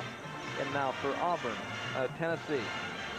I think that the most I think let's show Francis scrambling, because if he hadn't been able to run much, that certainly would have hurt their chances. He converted several third downs right in a row running the ball. Well, I think that he doesn't necessarily want to do it, but he's kept him in it at critical times, has made plays. It should be 6-6, and you know, if you want to talk about Lady Luck, you can show that Wagan play, because you know, he didn't drop one a year.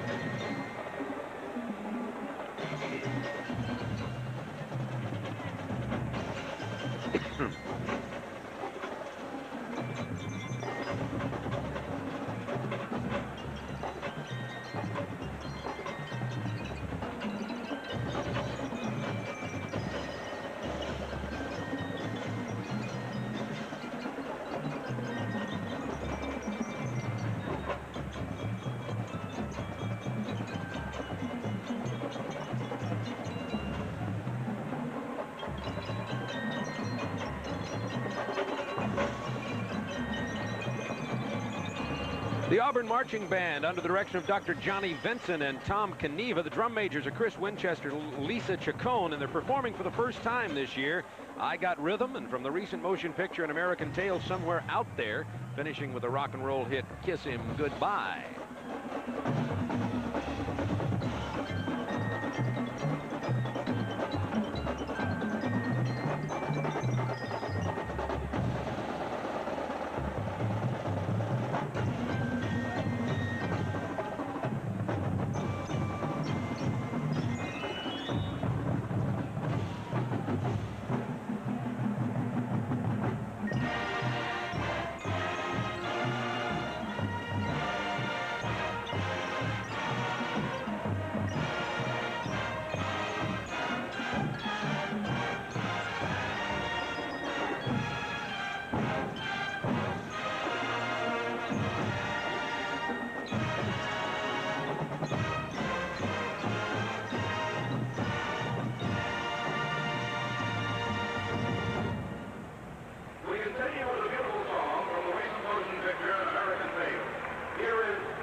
When we come back, Craig Sager will bring you up to date on what's happening in the world of college football. Stay with us.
Yes.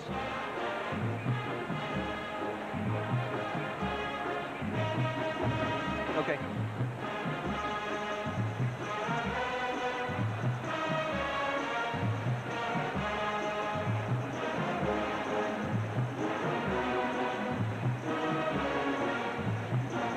Yeah, that's good.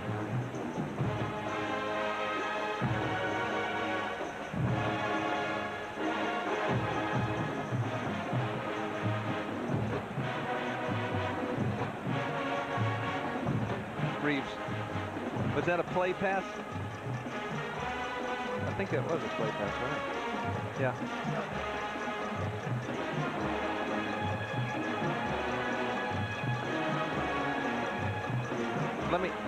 Does Tennessee move on the second one? Okay. Go ahead. Go ahead, let it run.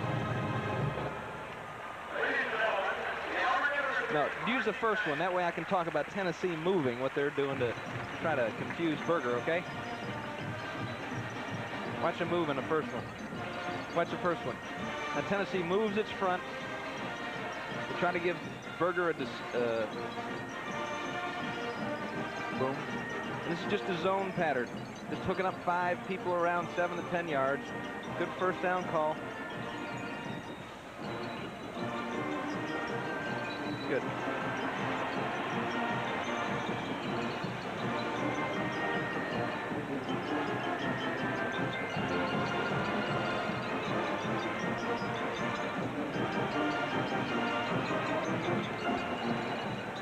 Because he picked up 3 consecutive first downs in the drive that took him down for the 29-yard field goal attempt. Good, and I think that kind of defines what's going on.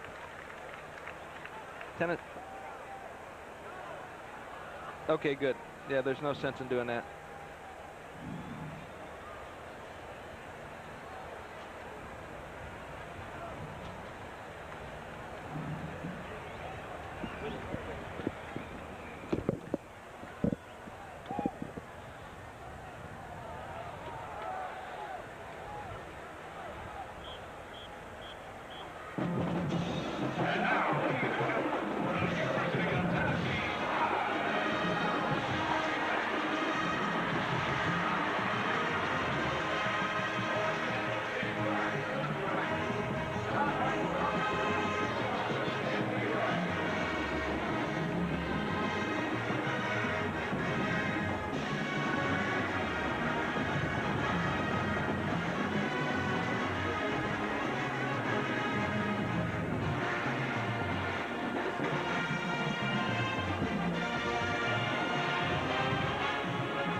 Thank you, Craig.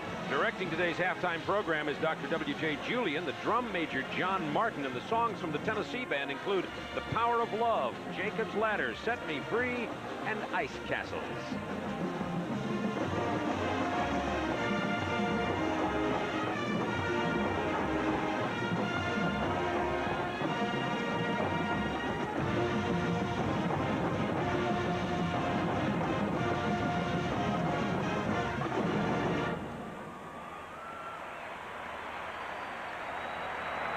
The Tennessee band introduces a new kaleidoscope and circle drill. The Power of Love.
We'll return to Neyland Stadium in just a moment, but first let's take a time out for a message from each of today's participating institutions.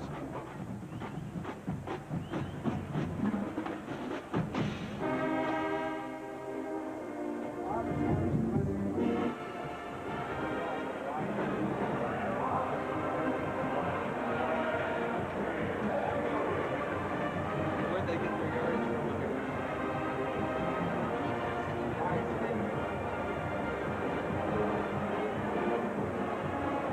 You're only going to get about a minute. You want to fix your Okay. earpiece? It won't fix. It's too, the thing is too short. Okay.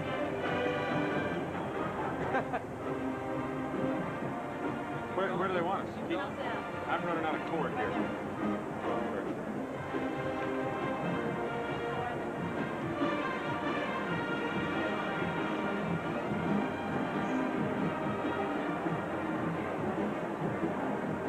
She always takes better care of me. Maybe I need more care, huh? Okay. We're going to do the break again, just like we did before. When you're off camera, I'll end it. All right. You got 1 minute.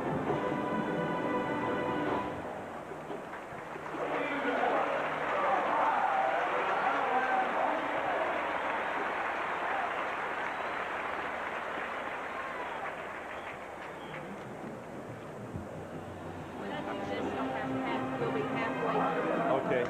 I'm going to say defense is struggling. Tennessee averaging less than 2 yards, just a little, less than, no, a little more than 2 yards to carry. Auburn only 1. Neither team's even thrown for 100 yards. Like that, something like that. 20 seconds. 15.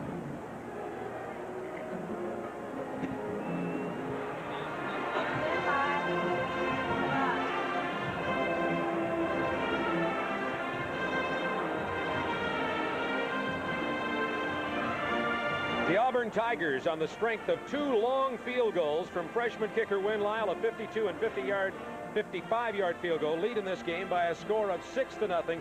It is an old-fashioned SEC defensive game. Tennessee averaging just over 2 yards a crack rushing. Auburn only about 1. Tennessee's thrown for 34 yards. Auburn for 60. It's just a defensive battle. Yeah, and I think it's exactly what we expected. 2 good defenses going against each other, and as you see as we go into these highlights, they're not necessarily highlights, but they're what has happened in the football game up until this point. You see Tennessee's defensive line begin to move right before the snap, trying to confuse Berger, disguise the coverage. Auburn came out throwing the football on first down. Little zone pattern. That's a play pass. Reeves crossing.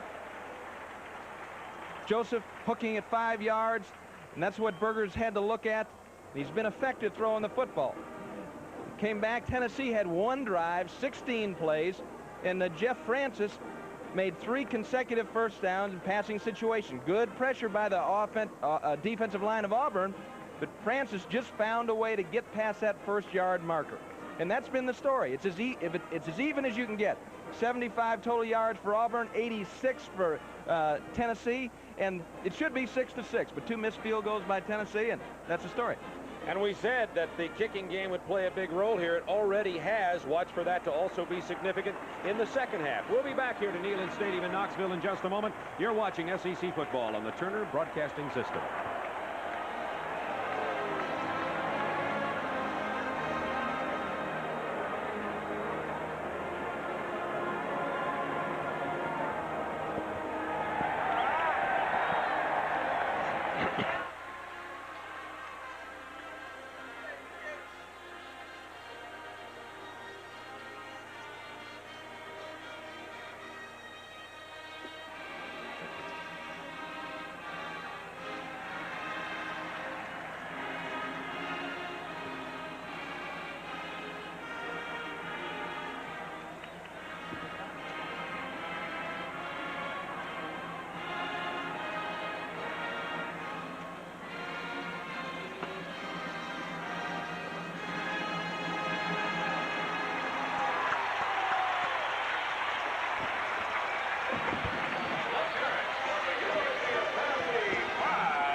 Okay.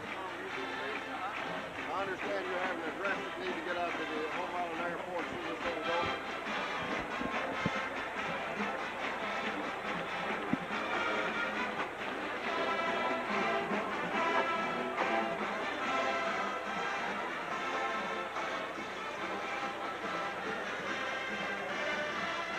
Great, okay.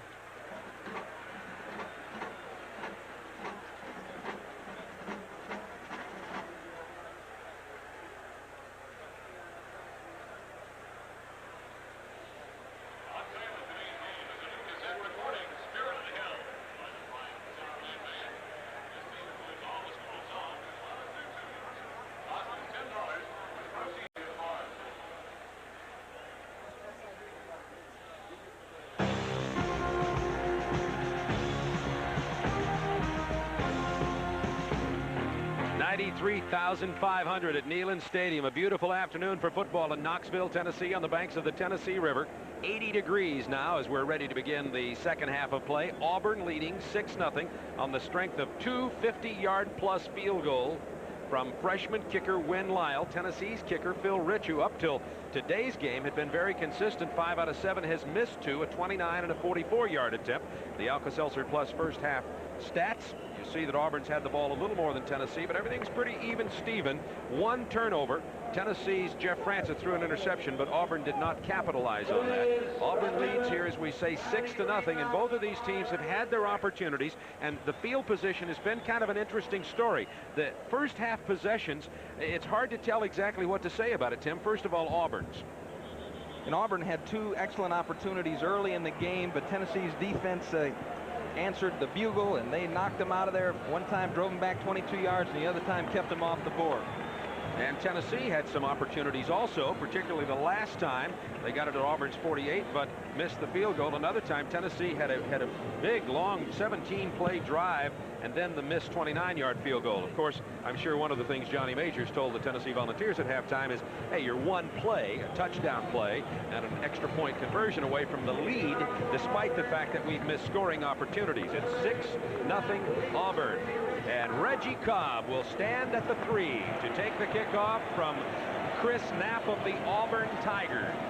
The second half is underway from Knoxville. Cobb at the 8. Down at the 20. Number 43 making the hit was Lamar Rogers, a 13-yard return. So Smokey, the blue tick hound, I'm sure had his own pep talk at halftime. He's under pressure today. He got the towel around his neck. Get the oxygen out for Smokey. He's one of those dogs I like. This is a dog that doesn't perspire. Smokey sweats. And he's a good football mascot, you know? Like a lineman, honorary lineman, Smokey. First down 10 from the 21. Tennessee trailing 6-0. Opening play of the second half. Play fake. Francis going long. He's got the speed merchant down there. It is complete at the 30 to number 4, Terrence Cleveland. Kevin Porter covering, and Tennessee comes out here with a 49-yard connection. Francis to Cleveland. Here we go. Let's not waste any time. Fake it to Reggie at the tight end crossing. Split end angling in. You see him coming to your picture, and he gets some air under it. Underthrows the ball a little bit. Porter tries to recover and make the play, but he can't do it. Terrence Cleveland pulls it in. Big game for Tennessee. That's only his second catch of the year. From the 30, Francis to Cobb. Oh, is he hit? Ball is knocked out of bounds. It'll be Tennessee's ball at the 35. The defensive back for Auburn, Greg Stables, came up and punished Reggie Cobb. What Stables here? He was a transfer from Alabama State, walked on at Auburn. Pow! Remember what I talked about the dentist?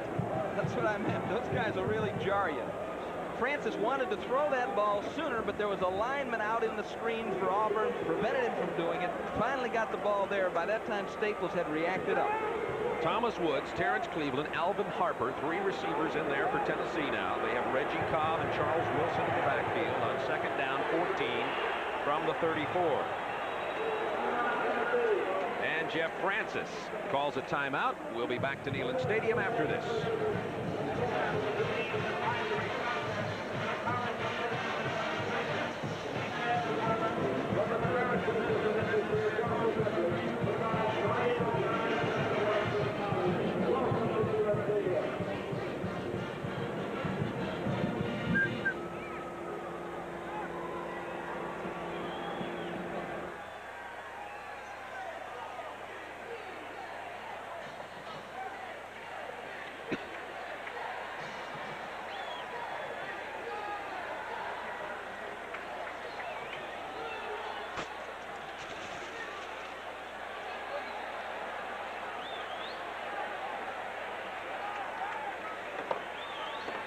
Good job.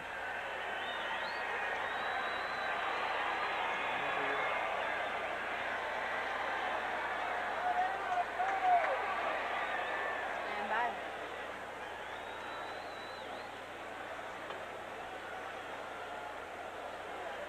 This portion of SEC football is brought to you by Old Milwaukee and Old Milwaukee Light. It doesn't get any better than this. And by Dodge Import Trucks and the new Dodge Ram 50. We're going places. Along with Tim Foley, this is Bob Neal. Our spotter, Kim Anderson, Alex Vergara with statistics with static today. He gives us an occasional statistic, too. And Nikki Nichols managing our booth on 2nd and 14, Tennessee. Pressure. Francis. Oh, threw it right into the arms of the defensive end, Nate Hill, who was coming on. He wanted to get the pass to Charles Wilson. Almost hit Hill with the ball. Auburn in a zone defense. He's looking downfield. Francis looking downfield. It's not there. He just goes to dump it off to Wilson, and Nate Hill had kind of felt that developing, drifted out there. Auburn has been scored on in the last 9 quarters, as you can see there. One thing they haven't done well on defense is catching the ball. They dropped 6 interceptions last week against Kansas. Tennessee 3rd and 14. Francis checking off. What a quick penetration by Auburn. Francis back to the 34. Auburn, I don't know what we can say in terms of superlatives for Nate Hill, Kurt Crane, and this Auburn defense. Well, the amazing thing about that, Bob, is the pressure's coming with 4 people, just 4 people against a superior offensive line. Some people feel Tennessee's got the best offensive line in the SEC. So what's that tell you about Auburn's front? Now Phil Rich, who's missed 2 field goal attempts, one from a 29-yard line, or from 29 yards away, and the other from 44 yards out, is in to attempt another one. This one will be 51 yards. The long for the year for Rich is 45 against Iowa. He's hit the first 2 very badly. Tennessee has called timeout again. Randy Sanders called it. That's 2 timeouts already early in the third quarter. Tennessee, and this will be significant, mark this down in this close ball game, has 1 timeout remaining for the rest of these 2 quarters. They had a problem in personnel there. Simons just went out, and you don't know what might have occurred. A chin strap, a shoulder pad, something happened, and it's certainly unfortunate and something that doesn't make Johnny Majors happy. Scoring touchdowns for Tennessee becomes a lot more critical. You know, they probably felt comfortable with their field goal kicker going into the game, but sometimes it's just like if you've got if you're a basketball coach and you got a player that can hit it from anywhere, and all of a sudden you come out and he's not hot today. It's just not his day. That doesn't mean Phil Rich isn't a good field goal kicker. It just means that right now he hasn't found his motion this afternoon, and hopefully for Tennessee fans, he'll discover it here. They'll forgive him if he hits this one from 51. It's tough. That right hash mark also a difficult angle for Phil Rich. It's got distance. He hits the 51-yarder. Auburn 6, Tennessee 3. You're watching SEC football on the Turner Broadcasting System.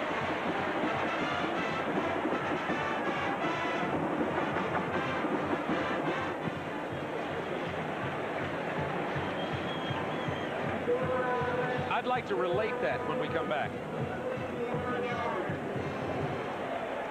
Watch the snap. The snap is poor. Absolutely. That's exact. I think if you can give me, do we have the? Well, did he do that on the other ones? Maybe he just didn't want to look. Can you give me a circle wipe on that so I could you put a circle around the kicker for me? Thank you, Alex. There. This will be perfect. How about, could you get a shot at Tim and I in the booth and put a circle around us?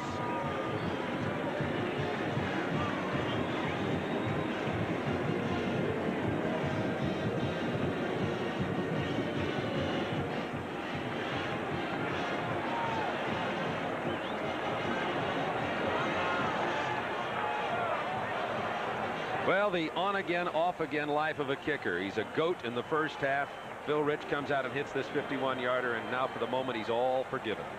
Good job by Sanders getting the ball down. Now look at Rich. He doesn't want to look. He's listening for the roar of the crowd. Yahoo! Take this burden off my shoulders. From Fort Lauderdale, Florida, Phil Rich, the walk-on kicker for Tennessee. So the scoring has been all from the kickers. 6-3 Auburn, 13:28 to go, third quarter. Look at the kickoff by Borgononi, but Weigand elects to return it. Mistake. He's down at the 17-yard line, tripped up by number 10, Vincent Moore. Now, I say mistake because of the result, but if you're Freddie Weigand, if you're Pat Dye, I think maybe I want him running it. The other thing is Weigand dropped the touchdown. He let a ball hit the ground and bounce for 30 yards and a punt. And so he's feeling now like, I want to make something happen. I got to do something right here. So he might be pushing a little bit. Auburn, first down 10 from the 17. To the fullback, Reggie Ware. He takes his 240 pounds out to the 22-yard line. Reggie's a senior from Huntsville. Hobby with the stop for Tennessee. Tennessee's played 6 different defensive linemen today. Hovanek, Hobby, McCray, Hunt, Cooper, Johnson. Time remaining in the third quarter. 3-point game. Auburn 6, Tennessee 3. Second down 5 from the 23. Ware tries the quick opener. He's short of the first down to the 25. It'll be third down, about 3. Ziegler and DeLong making the stop. And Auburn has had problems on conversions. Only 2 out of 8 on third down thus far today. Scoring summary, not much to it. Lyle hits a 52-yarder. Lyle hits a 55-yarder. It's 6-0 at halftime. And now Rich from 51 makes it 6-3. And obviously what's not in the scoring summary is the missed opportunities by Tennessee. Here's that Neyland Stadium noise. Penalty markers down. Where? First down. Out to the 38, but the penalty markers are at the line of scrimmage and in the Auburn backfield. It looks like James Joseph may have moved. That's a That's a guess on this one. Looked like there was movement in the backfield. Pat Dye played his football at the University of Georgia. It was James Joseph there that moved, and I think the crowd noise got to him a little bit. You'll see him right on the wing there. Number 10, whoop, just a little bit too soon. That's going to cost you 5 yards. Pat Dye was a captain of the Georgia football team. Coached for 9 years at Alabama, an assistant for Bear Bryant for 9 years. Actually worked for Ken Donahue, now defensive coordinator for Tennessee. 3rd down 8 from the 20. 5 defensive backs for the Volunteers. Berger, plenty of time. It's picked off. That's Victor Peppers. Out of bounds at the 13-yard line. Victor Peppers, the senior from Albany, New York, returns it 25 yards. And Tennessee is knocking at the Auburn door. The first interception of the year for Berger. Just a poor decision here, Bob. A lot of time. Tennessee linebacker, secondary, deep, settling. Peppers is there all the way. As Alexander Wright breaks out, I guess Berger never saw Pepper just laying there underneath. He had that short area, nice catch, and again, a big play by the Tennessee defense as Jeff Francis tries to quiet the crowd here. From the 13, Reggie Cobb. Just inside the 10-yard line. Give him 3.5 on the carry. Tackled by 93 Andre Bruce.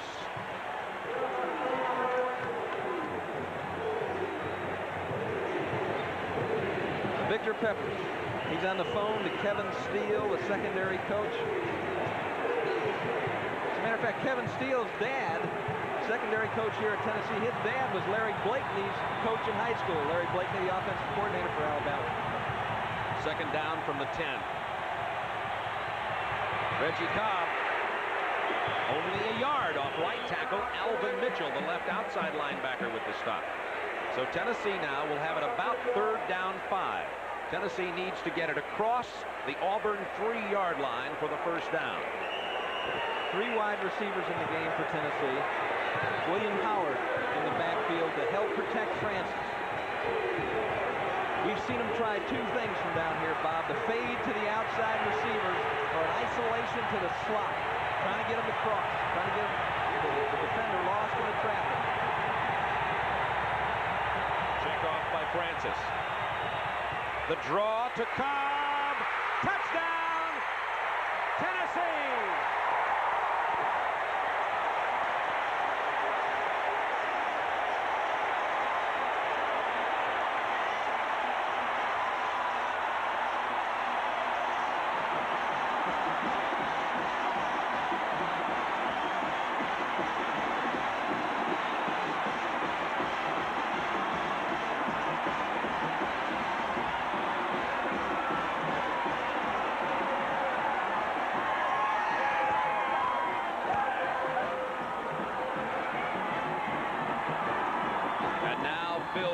For the point after.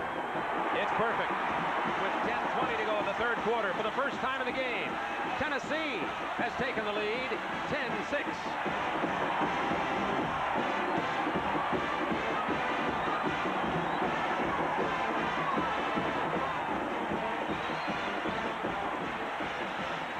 Okay, let me see it. Let me see it.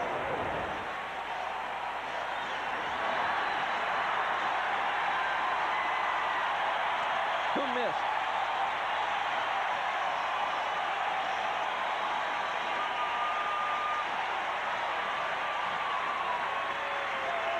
Cheatham. Run it back just a quick second. Run it back. Hold it. His 4th touchdown rushing.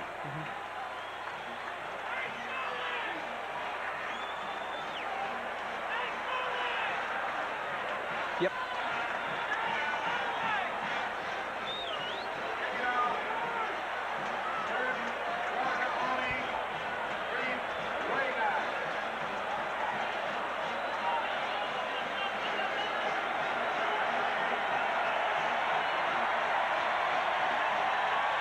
Let's watch Todd Kurtz, 66, 76, Harry Galbraith, Kevin Simons, lead blocker William Howard. William Howard comes here, cleans up, Carlo Cheatham coming over, tried to make the stop, couldn't get his head in front, couldn't wrap him up. Reggie Cobb runs through for his 4th rushing touchdown of the season, and they're going to learn to love him here in Knoxville over the next 3 years. And everybody was talking about Leroy Thompson, the great high school back who went to Penn State. Well, they're not talking about him much in Knoxville now. Wigan bobbles the kickoff in the end zone. It'll be a touchback. Out to the 20-yard line for Auburn, trailing 10-6. And now Auburn has 2 problems. One is they trail in the game, but Auburn now is going to deal with a fired-up crowd of 93,500 in Knoxville. We talked about the offense playing conservative, staying close, trying to run it inside, waiting for that opportunity that this defense may eventually give them. The opportunity that the defense has given them in the past whenever they've been good. Peppers comes up with the interception. They take advantage of it. This Auburn football team's got heart. Let's see how they respond.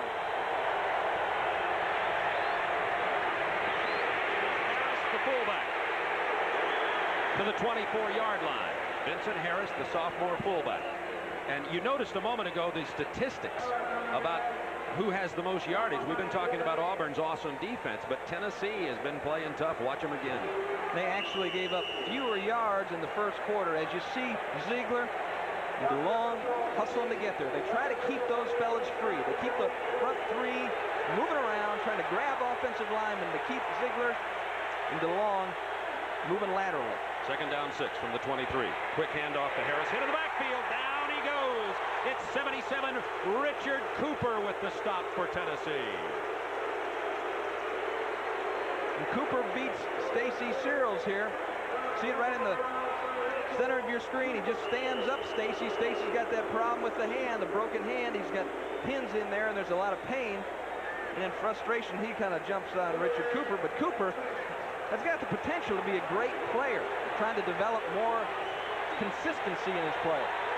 Time remaining in the 3rd quarter, 9 minutes, 10 seconds. Tennessee leads 10-6. 3rd down 6, Auburn.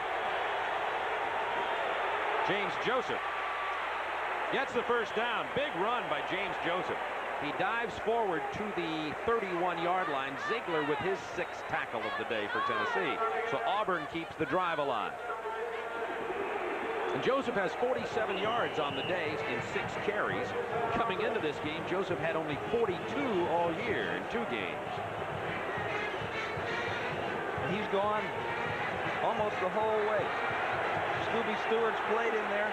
We haven't seen Harry Mose yet, and he's Mr. Electricity in this Auburn backfield. Here's Joseph on the pitch. Hit at the line of scrimmage, dives forward for about 1. Knifing in from the defensive backfield, strong safety, number 30, Cedric Klein. You know, I talked to Kevin Steele, who's the coach of the defensive backs, about Cedric Klein, and of course he had his first start against Iowa and made several plays like that, and I thought it was rather aggressive, blitzing the safety as much as they did, and said we didn't blitz him. He just does a good job reading the run and gets up there. 2nd down 9 from the 21. Auburn trailing 10-6 now, midway through the 3rd quarter. Berger completes it to Harris out of the backfield. Harris goes out of bounds near the 44-yard line. Made the play on 86, Terry McDaniel. That was a gain of 12 yards. And Auburn moving the ball. They started it at their 20. This is the first time this year that this particular Auburn team has been behind, obviously, after having had the first touchdown scored on them all year, just moments ago. But this is a veteran team. They've got good players, solid players. They've fought back in the past, and that's what they're doing right now. On the first down, fullback Reggie Ware. He drives hard. He was hit at the 45 and drives all the way out to the 50. David Johnson finished him off for Tennessee. And he's a 240-pound plow horse right there. You give that rascal the ball, and it's painful to get in his path.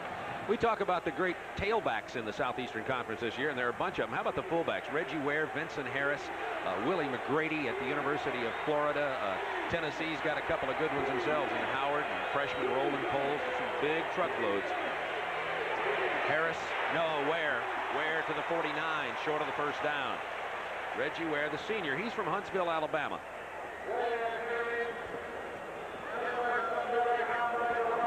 You see Tracy Rocker there, Benji Rowland, number 96. We mentioned before they'd had two fairly soft opponents. They put their first two opponents away early on. This is the first time that Auburn's had to play 60 minutes of football. They're a well-conditioned outfit, though. On 3rd down 3 from the Tennessee 49. Ware driving for the first down to the Tennessee 45-yard line. And Keith DeLong was his 8th tackle of the day. These Tennessee linebackers have been, we said at the beginning of the game, they are keys in the sense that if you run inside, they're the men in position to have to make the play. Mike Whitehead, David Johnson come out as Ken Donahue was rotating those down linemen, giving them a break. Like McCray, no, Cooper and Hunt came in. 1st and 10, Auburn from the Tennessee 45. Tennessee leads 10-6. Berger, it's complete to Lawyer Tillman at the 30-yard line. First down, 15-yard completion. Ziegler with the tackle. Lawyer Tillman back for his first action since having a deep thigh bruise. It's a tough play for a linebacker. You see Ziegler, number 49. You see that play action. Now turn around and run, Kelly. You try to back up out of there, you're never going to get enough depth. You know if there's play action directly behind the center, someone's going to be crossing over the middle. They're trying to suck up those linebackers. Good catch by Tillman. From the Tennessee 30. Harris, quick opener to the 22. Give him 8. Mike Kelly with the tackle. Auburn, a very poised veteran drive. After giving up the lead for the first time in the ball game to Tennessee on the Reggie Cobb touchdown run, Auburn took it at their 20, and they have methodically rammed it down Tennessee's throat. But how many times have we seen the Tennessee defense bend inside the 20? So let's see what happens here. It's at the 22 of Tennessee. 2nd down, Auburn. 11th play of the drive. Double tight ends for the Tigers. Joseph with the first down to the 18-yard line. See, this is the thing that Pat Dye is familiar with.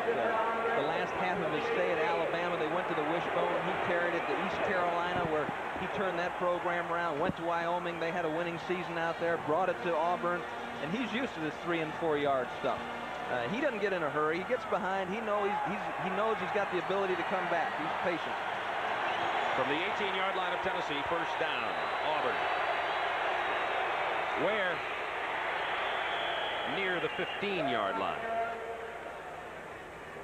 Not much on first down that time, about 3 yards. The play that most teams like to run down here is that sprint draw, fake the sprint draw, try to get the flanker down the middle, try to get one receiver at least into the corner somewhere. Interesting, Auburn on this drive, 10 rushing plays, 2 passing. Auburn has been a passing-oriented team thus far in 1987. 2nd down, 7. Joseph broke a tackle, gets to the 10, about 1.5 yards short of the first down. Tony Nelson with a stop. Now, we talk about Joseph not being a fast tailback. He certainly has the nice move, as you saw there, and good off-the-ball acceleration. You're going to see Keith DeLong run through there, 33, runs through, just can't make it. Got to get your head in front. It's awfully hard to break the momentum of a back as strong as Joseph. Watch DeLong. He's coming on the snap, coming underneath, almost makes the big play. 3rd down, 2 from the 10. Full house.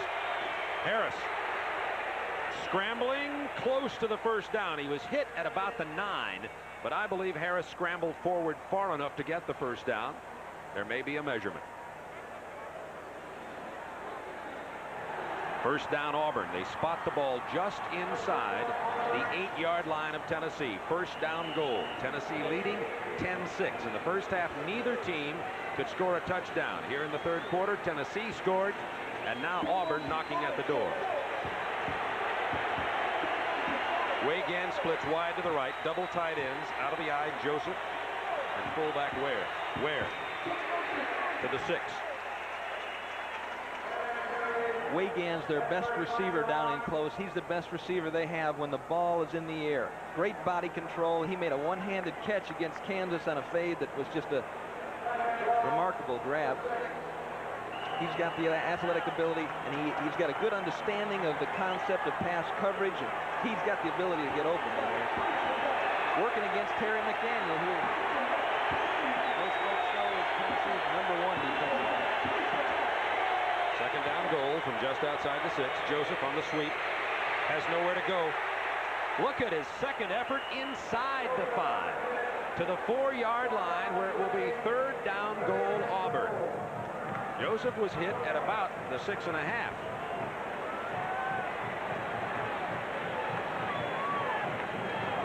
They've had such great running backs at Auburn. It's all of a sudden you get someone with average ability and your bottom lip is sticking out. You pout. There are some teams that would love to have the running backs that Auburn has, but they're used to Brett Fullwood and Bo Jackson and James Brooks.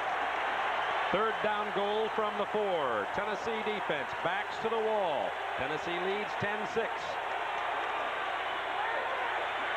Open. To Joseph, touchdown, Auburn!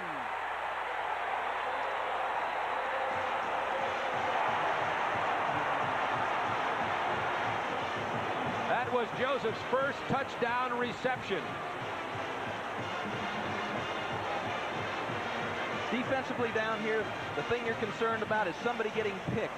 They bring Duke Donaldson in motion. You see him in a collision with a volunteer player. That's the guy that was supposed to be covering James Joseph. Auburn with the lead 12-10. Win Lyle for the point after has been perfect on the season so far. Is perfect again, and it is 13-10. Auburn by 3 with 1:55 to go in the third quarter. You're watching SEC football on the Turner Broadcasting System.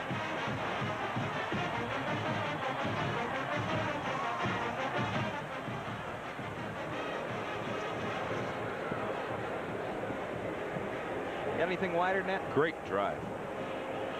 Okay, let's see if we can see it. Can't really see it there.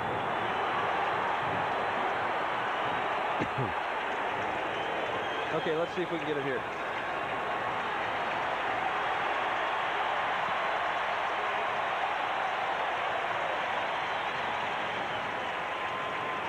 Okay, good. Yeah, see that? Run that back, run it back. Back it up, back it up.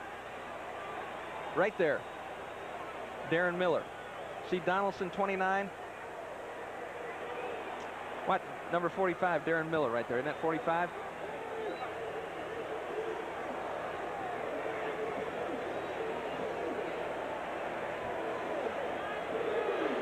Duke Donaldson, number 29, has actually come back in motion, waiting for the snap count. And his job is going to be to try to work his way back across the field, supposedly. Actually, his job is to screen off number 45, Darren Miller, who's supposed to be covering number 10, James Joseph. Duke Donaldson does his job. Touchdown. James Joseph catches only the third pass of that drive. It was for a touchdown. It was all running. 14 running plays, 3 passing plays for Auburn.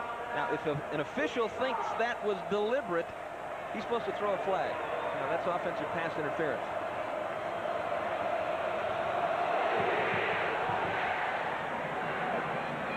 Cobb at the 14.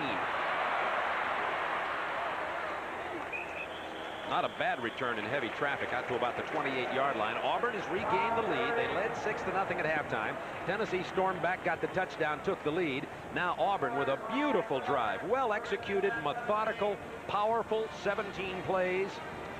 Of the 17, 14 were running plays, keyed by the running of Ware and Joseph. And 8 minutes and 25 seconds of the silent crowd as Auburn just worked its way down the field. Taking this crowd out of the game is really an important aspect of it. From the 27, Tennessee first down 10. Francis screens it to the right side. That's Terrence Cleveland. Cleveland about 5. Tennessee loves to get it out to the receiver. The problem is the man they really love to have catch that ball, Anthony Miller, is still hurt. This is a play that has made Tennessee a lot of yards over the last several years. Quick screen to the flanker. Look at Brian Smith out there. How'd you get here that fast? In the 6'6", look at him move. And that's what you got to do. You just got to pursue. Pursue like a wild man, because when Cleveland gets the ball, anything can happen in a hurry. Second down 5, Tennessee from the 31. They go to Keith Davis. First down and more. to the 42, Keith Davis, the senior, who's now in the role of relieving the freshman Reggie Cobb with a big first down run for Tennessee. Great job by number 98, Robert Goff, closing the trap. Now Keith Davis senses it's not inside and pops it upfield. Both of these teams, offensive coordinators, have inspired their offensive teams, because Auburn with that 80-yard drive, and now Tennessee looking as though they're on the move. And Tennessee just used its last timeout. That will come back to haunt the Volunteers. You can count on it. With 51 seconds to go in the third, Jeff Francis calls the last Tennessee timeout. We're going to our studios in Atlanta now for this college football update.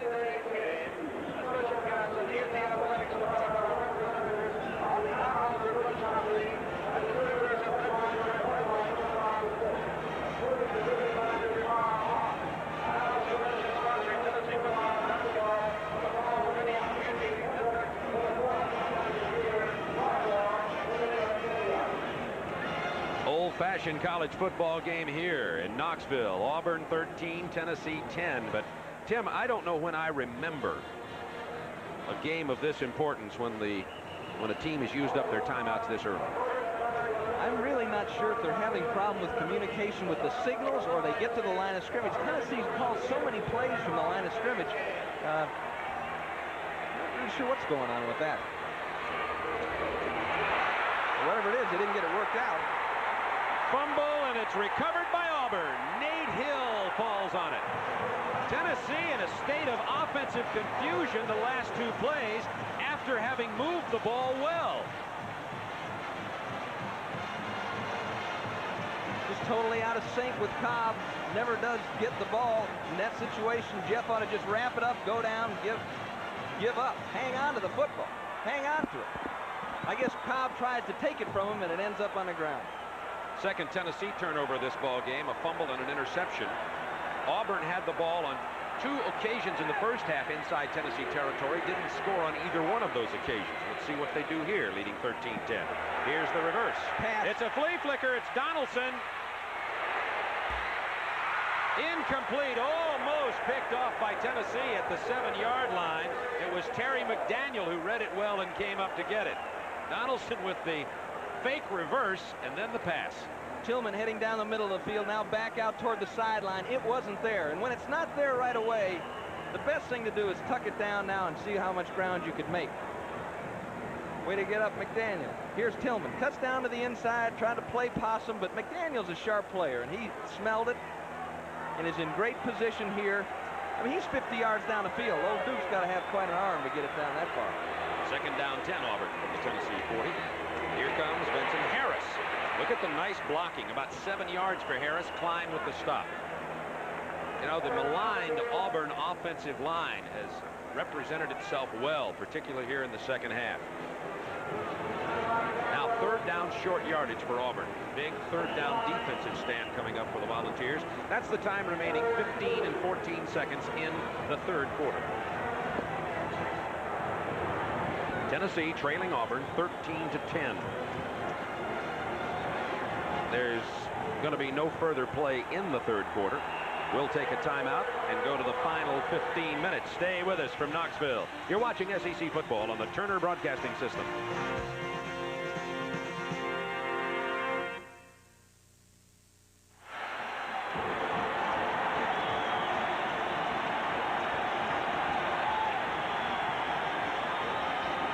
What a strange combination of stuff there. Well, Tennessee just, that's crazy.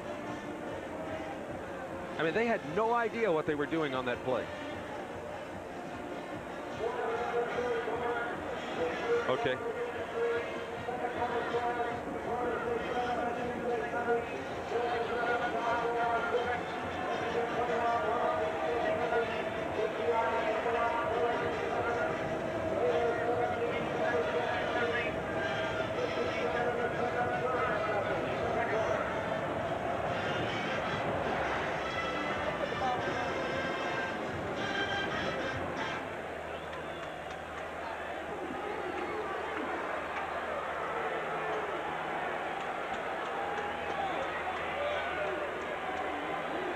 Ready to begin the fourth quarter now from our vantage point in the new press facilities here at Neyland Stadium. Tim, what happened to Tennessee? They were moving the ball, and then the timeout, and then the confusion. Just a lack of communication. You don't want to get up to the line of scrimmage and be uncertain about what you do, so they called timeout. Only problem was they were still uncertain about what they were going to do. They ran into each other in a big turnover. 3rd and 3 Auburn, full house backfield.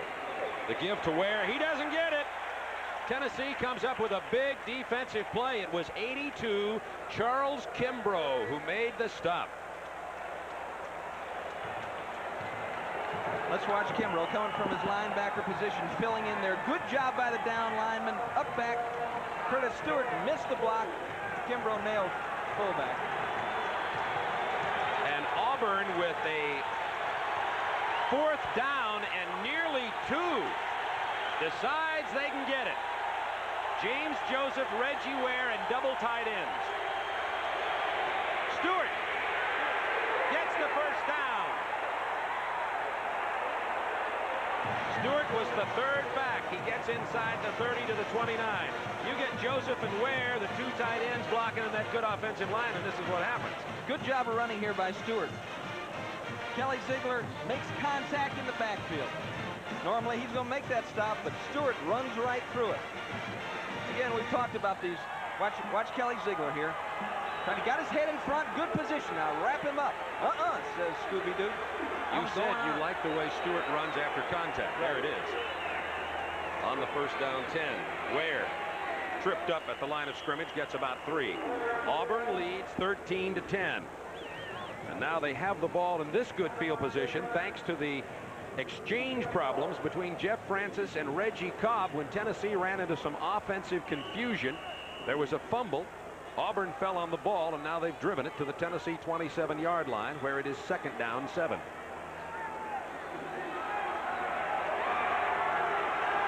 Wagan, the lone split end, comes out to the left side for Auburn. Harris, the fullback. Nice hole. 1st down.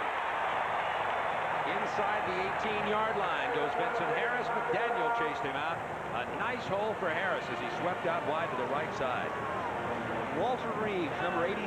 Walter Reeves, which is the name of my father-in-law, but this ain't him. Walter Reeves, number 86, has done an excellent job blocking all year long for him at the point of attack. And to have a good running attack from this style of offense, you have to have a tight end that can control that strong linebacker. Walter's doing it. No wonder you're such a big fan of Walter Reeves. That's why. 1st down 10 from the 18. I've won. Fumble. Berger fell on it at about the 19. Exchange problem there. It'll be 2nd down and 10 now for Auburn. 13:09 to go in the game. Tigers 13, Tennessee 10. By the way, I want to take just a moment and pass along a message from our spotter Kim Anderson to his mother Shirley, who's recovering in Stormont Vale Hospital in Topeka, Kansas, watching the game today. We send our best wishes along for speedy recovery. Hope she gets better quick. Raising Kim could have taken its toll on anybody. 2nd down 12. Auburn from the 20. Harris. What second effort. He was hit about 4 times. He goes to the 7. 1st down goal. 12 yards. It'll be close to the 1st down. We may have to measure, but it's right at the 1st down marker. Referee Jimmy Harper said no measurement required. It is a 1st down. Harris, low center of gravity, never lost his balance. That was the key to that run. He's averaged 6 yards a carry. He's done well when he's been in the football game. Scored 2 TDs on the ground, 1 TD on a screen pass. Now Auburn with a little problem getting the correct lineup in there. Now they have it, full house backfield, 1st and goal. Ware driving to the 2-yard line.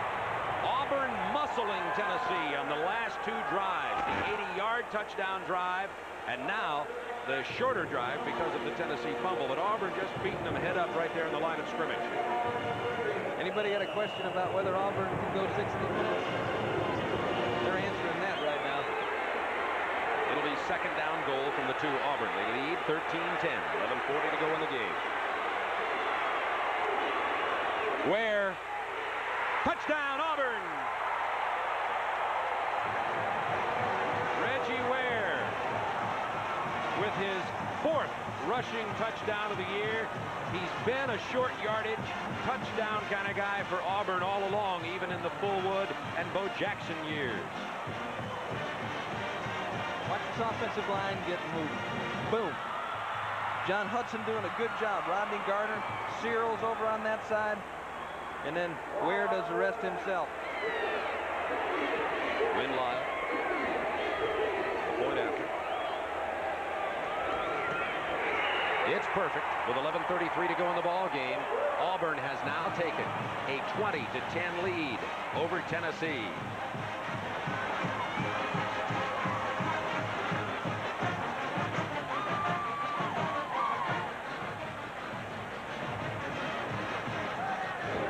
Yes.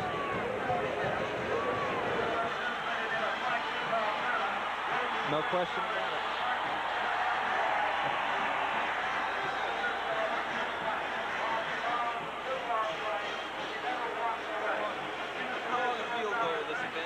How long a field goal would this have been?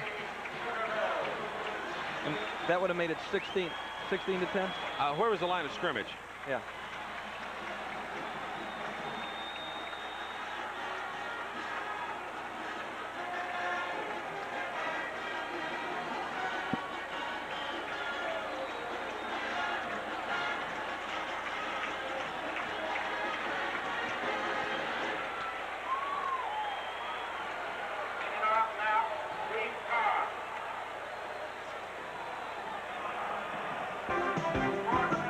Portions of today's game are brought to you by Budweiser Beechwood Aged for that distinctively clean, crisp taste that makes Budweiser the king of beers. For all you do, this Bud's for you. Critical play in this drive is 4th and 2. Pat Dime makes the decision to go for it. Kelly Ziegler, big play man for the Tennessee defense, has an opportunity here as the play develops. Good block by Garner, number 76, Cyril 60, but Ziegler fights his way through, makes contact. If he wraps him up, it's no first down. This crowd comes to life, and the Tennessee offense comes on the field with a real surge. And instead, Auburn gets 7 points. Good effort by Curtis Stewart. Cobb at the 10-yard line. Cobb falls down. He could have been gone. It had developed. It was in front of him. He slips on the artificial surface, and I'll bet he wishes it was grass at the 38-yard line. This one will look good. Good job by Bell. Keith Davis gets a good block there, and now Cobb is in the clear. Looked like his left foot skidded out first, and he went down. Tennessee with good field position, nevertheless, from the 38, first down 10, trailing by 9. Trailing by 10, 20-10. Francis. Complete to Harper. Broke the tackle. Oh, nice play by the redshirt freshman Alvin Harper, who gets it to the 39-yard line of Auburn. Tennessee fires back a 23-yard completion. Francis to Alvin Harper. Good protection here for Francis. Harper working down against double coverage on the right side. He comes open late. Francis patient enough to scan back and find a split in. He stays on his feet. First down 10, Tennessee. Reggie Cobb. Not much happening. Reggie Cobb has been stifled today by this Auburn defense. 13 carries, only 35 yards for Reggie Cobb. Auburn started only 40 yards away after the Tennessee fumble. In the last 2 touchdown drives for Auburn, they've gone back to Auburn kind of football. 23 of 27 plays have been running plays, and Tiger, the War Eagle mascot, is happy, I think. Francis. Oh, how did he thread that needle? I believe the official down there signaled it incomplete because Howard dropped it. Yes, incomplete pass. It'll go back to the 39-yard line. That was a dangerous toss into heavy traffic. And he wasn't looking for Howard. Howard's job was to suck the linebacker up, and the linebacker played it well. Laid back in, then responded up on the football. So Tennessee will have it third down 10 now. 10:28 to go in the game. Auburn 20, Tennessee 10. Big third down play for Tennessee here because Auburn has been demonstrating ball possession football in their last 2 possessions.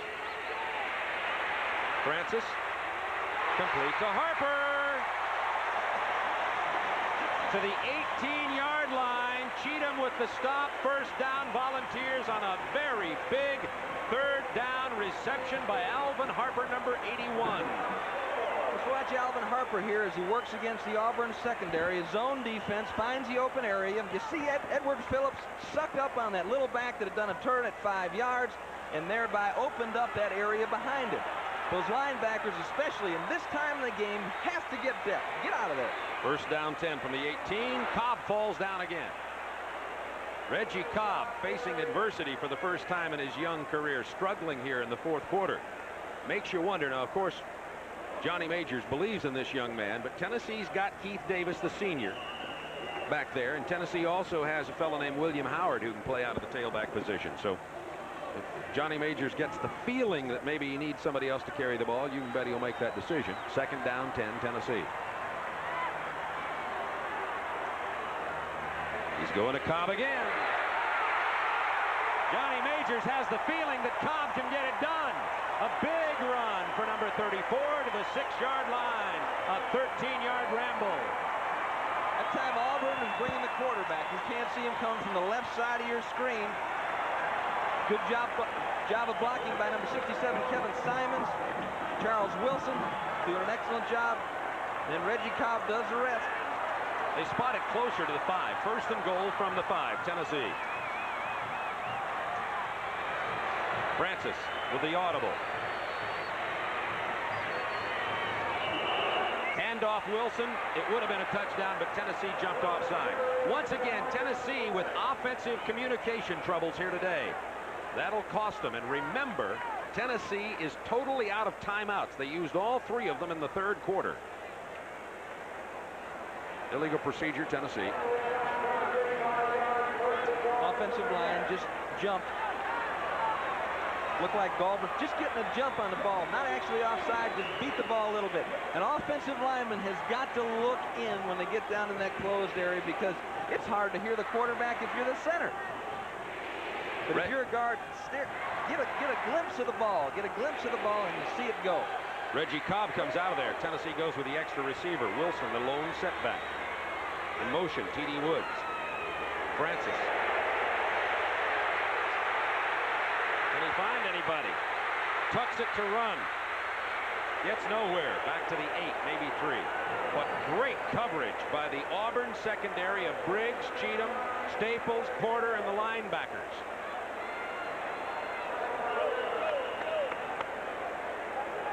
Let's watch Harper, number 81, Terrence Cleveland.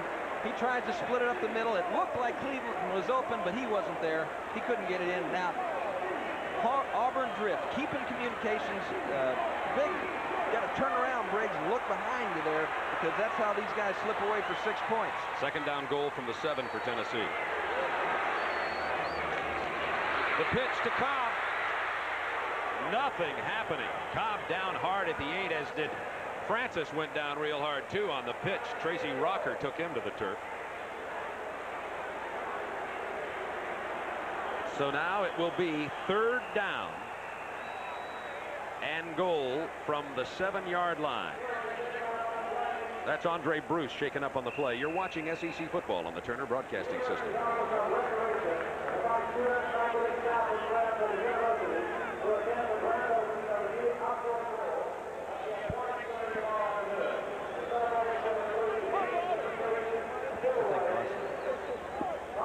Tennessee looks weird. They look screwed up.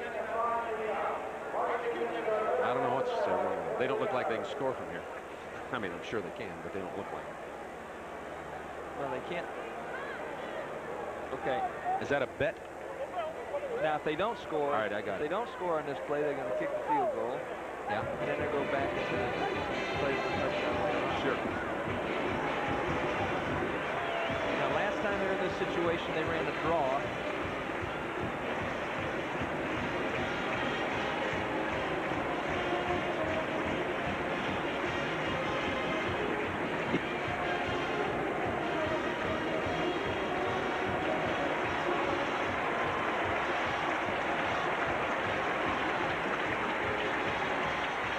Pleased to report that Andre Bruce is okay. That's the story of this game. 8:06 to go in the game. Auburn up by 10. Tennessee with 3rd down 7. 3rd down goal from the 7.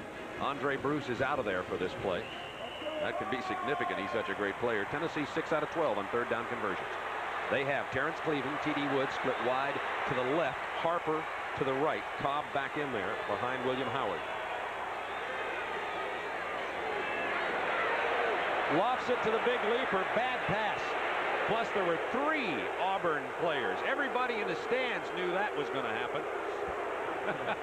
I think some of the Auburn fans were going to go down there and cover Alvin Harper. Watch Kevin Porter. Now this guy's experienced. He's a 1st-round draft choice. Before the snap, Kevin Porter slipped outside. Now he knows what Tennessee's going to run down here. They try to throw it to the leaper Alvin Harper, but he just couldn't get there. And Kevin Porter headed for the corner before Harper did. This is a big field goal attempt from a difficult angle, 24 yards. Rich missed 2 in the first half.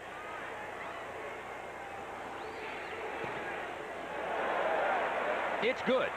Tennessee pulls to within 7, 20-13, with 7:46 to go in this game. And now the Tennessee defense has its hands full with this offensive Auburn that's full of momentum.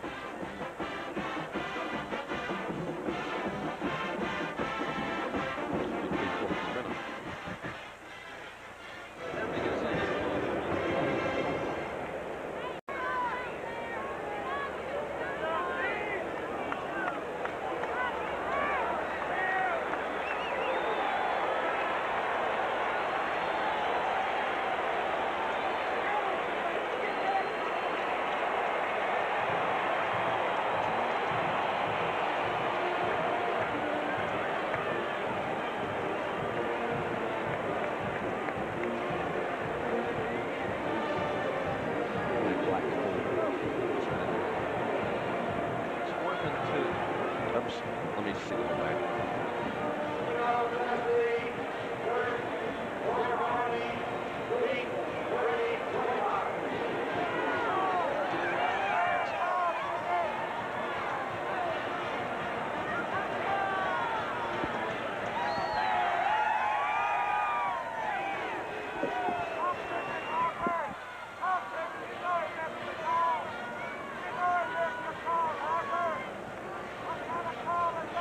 7:46 to go in the ball game.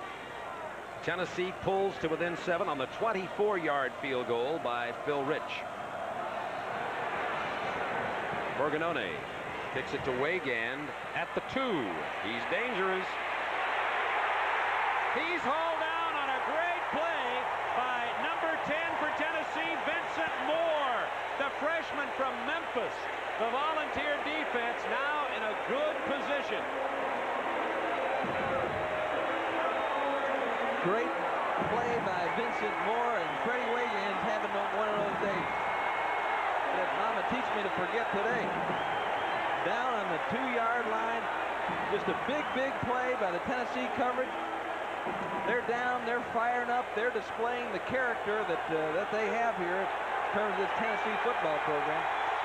First down, 10 Auburn. They spot the ball at the Auburn 3. The backs, as you see, are in their own end zone.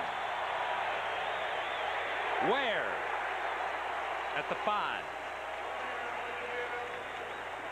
This is where Auburn really needs their inside running power, because they'll have to try to hammer it out down there.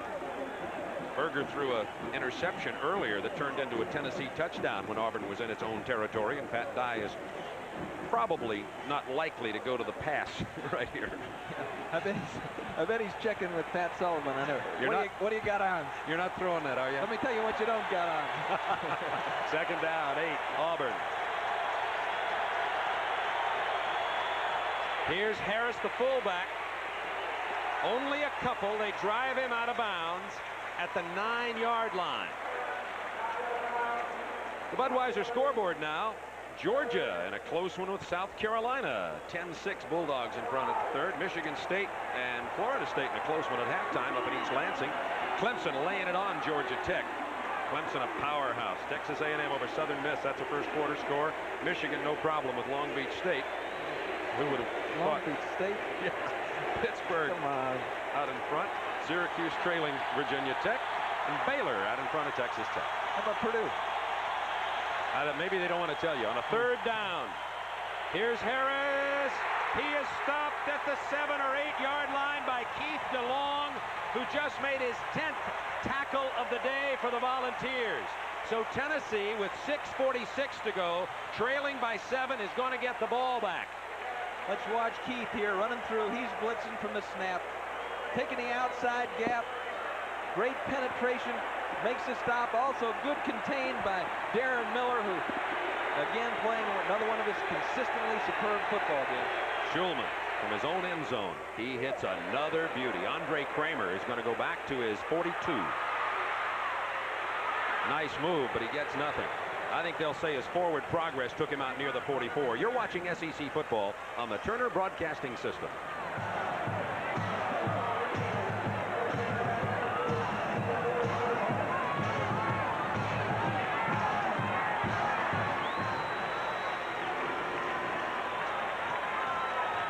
What's their 2-point play? I hope they don't run a fade. To Harper. Yeah, right. Give me a break. That just doesn't work against a guy like Kevin Porter. I mean, he knows what's happening.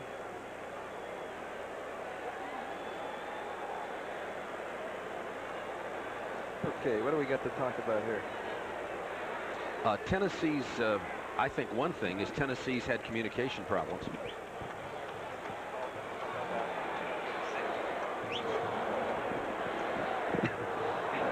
Go ahead.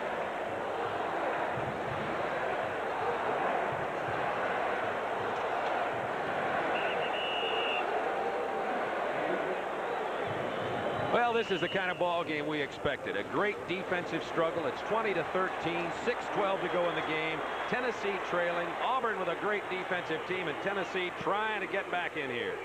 Francis.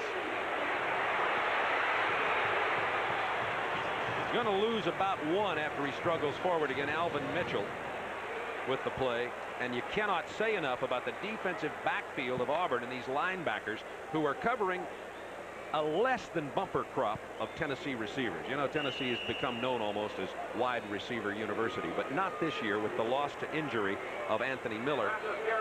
And these Auburn defensive backs have won that war so far. And it's nice playing, trying to cover these rascals playing in the secondary for Auburn because they get such good pressure. Reggie Cobb finds a little hole. Gets it up near midfield, but it's going to bring up 3rd and long yardage. That was 2nd down 12. They'll spot it at the 48-yard line. So it'll be 3rd down 6. Now, Johnny Major's offensive club has had communication problems here, Tim. What kind of call do you see on a 3rd and 6 at midfield against this Auburn defense? Well, if they're going to throw the ball, they're trying to move the pocket around. They're trying to move that focal point around so Auburn defensive lineman and Andre Bruce can't just load up and come after one spot. Francis, quick toss, complete to T.D. Woods for the 1st down. To the 44, 9-yard gain. Excellent job there by Woods. When he catches the ball, he doesn't have it. Little quick hitch, pop, sits down, waits. Defensive back closed. And he got the 1st down. Porters couldn't get there in time. Neither could Eric Ramsey. Ramsey was the nickel back in that situation, expecting Tennessee to have to throw it. 1st and 10 Volunteers at the 44 of Auburn. 4:37 to go in the ball game. Charles Wilson gets inside the 40 to about the 39-yard line. The senior fullback for Tennessee. Clock down to 4:26. Tennessee trailing by 7. Remember, the Volunteers have no timeouts remaining. They used all 3 of them on what appeared to be communication difficulties in the 3rd quarter. 2 times Francis called timeouts to come to the sideline, and 1 time Randy Sanders, holding for a field goal attempt, had to call a timeout because the Volunteers didn't have the right situation personnel-wise on the field. 2nd down 4. Francis under pressure. Cobb. 1st down. To the 27-yard line. Tennessee keeps the drive alive. Alvin Briggs, Edward Phillips combining on the stop for Auburn. It's the 2nd time we've seen the screen from Tennessee. And we've we've said before, this is one of the best screen teams in America. Their linemen do a nice job getting out in front and then making it count. Oftentimes you'll see linemen, as Jeff Francis views the situation, you see linemen just getting downfield and not getting anything accomplished. Reggie Cobb to the 24-yard line. Give him about 3 that time. Tripped up by Robert Goff, number 98. Cobb with 58 yards on 18 carries today. And speaking of Jeff Francis, he's 11 of 17 for 148 yards, 1 interception. Let's call it 2nd down 7. Besides those statistics, he's had 3 or 4 scrambles for critical first down. So he's had an excellent afternoon.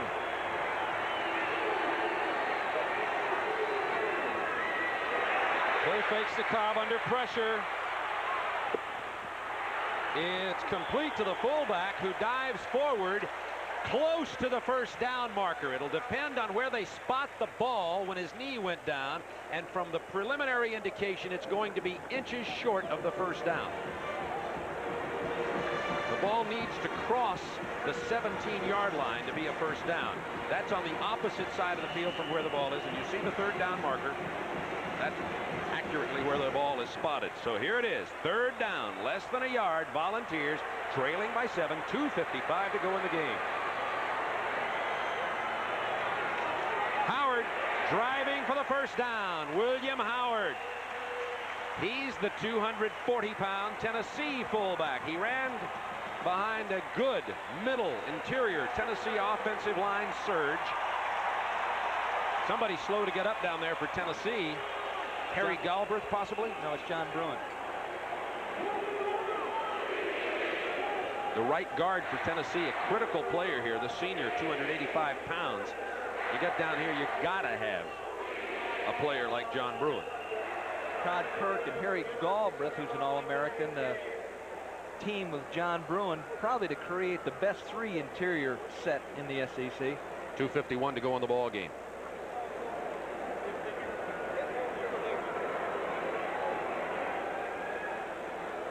Who goes in? Robin Ferry? They got listed as, and they like, Antone Davis. How about Joey Howard? Yeah. Who's you got the binocular in the Beanox? We want to see who replaced him. The offensive lineman for Tennessee, who replaced Bruin. 63 Stewart. It could be Stewart. Galbraith. First quarter, LSU 7, Ohio State nothing. They got a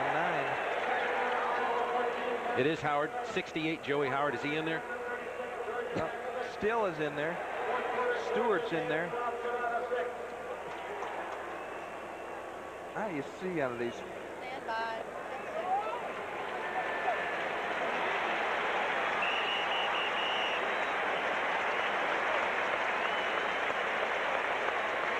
John Bruin coming out of there, and Tennessee has now inserted Phil Stewart and Eric Still into the lineup. Eric Still had been playing tackle in place of Stewart, who's been hurt. Still, however, is a natural guard, so my guess is 79 will move to right guard and Stewart up in there to the tackle position. This is first down 10 Tennessee from the 17 of Auburn, trailing by 7. They're out of timeouts. 2:40 to go in the game. Cobb hit in the backfield by 99 Nate Hill.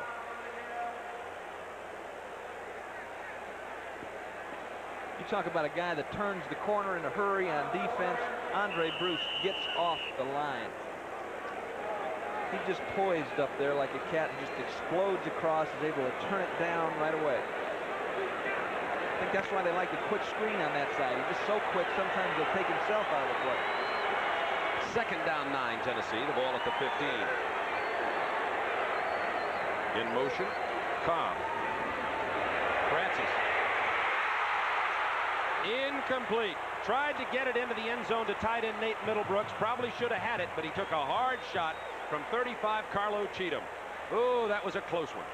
He had it early. The motion by the back took Porter out of there. If he could have got on the ball just a little bit quicker. Middlebrooks had it in his hands. Good held on. Good throw over the leaping Benji Rowland. Middlebrooks takes a shot. The ball falls harmlessly to the turf. With 1:56 to go in the game, it's 4-down territory for Tennessee. This is 3rd and 9 at the 15. Francis again with a checkoff. Penalty markers down. The penalty marker was in the Auburn defensive backfield, but it could go either way here. We won't prejudge the call. I can tell you this right now, Bob. The fade is no good against Kevin Porter. It's no good. That's the call. Excuse me, Tim. It was delay of game. Boy, isn't that something? Tennessee has really struggled with their offense here in the second half. We don't know what the problem has been. They've had to use all 3 timeouts. They've had 2 or 3 miscalled plays. Francis has had to come to the sideline, and the communication offensively for Tennessee, frankly, has been a problem. It is Auburn, 20-13, minute 54 to go in the ball game. And it'll be 3rd down again for Tennessee, but 3rd and 14 from the 21.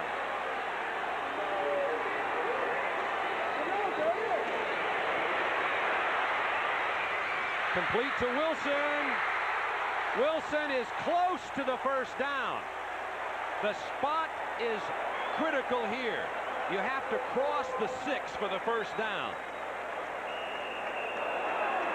And they move it back. It gets an Auburn spot in terms of the place it is. And here's the call on that the referee and the officials have to make.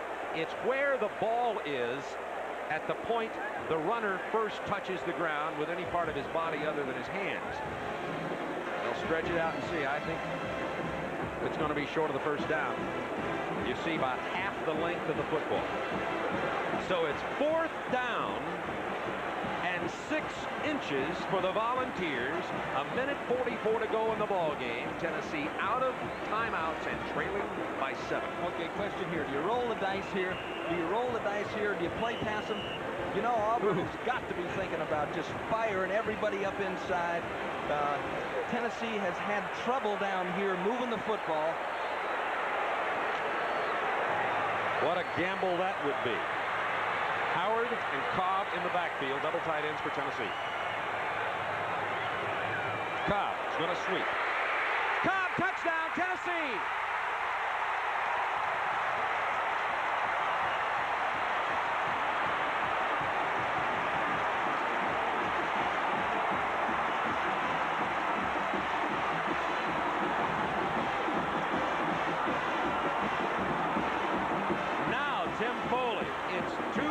Conversion time.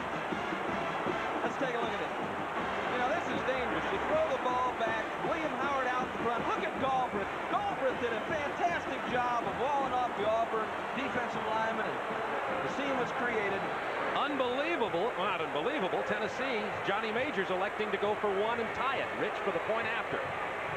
I thought they'd go for 2. The point after's good. This game is tied at 20 with a minute 20 to go.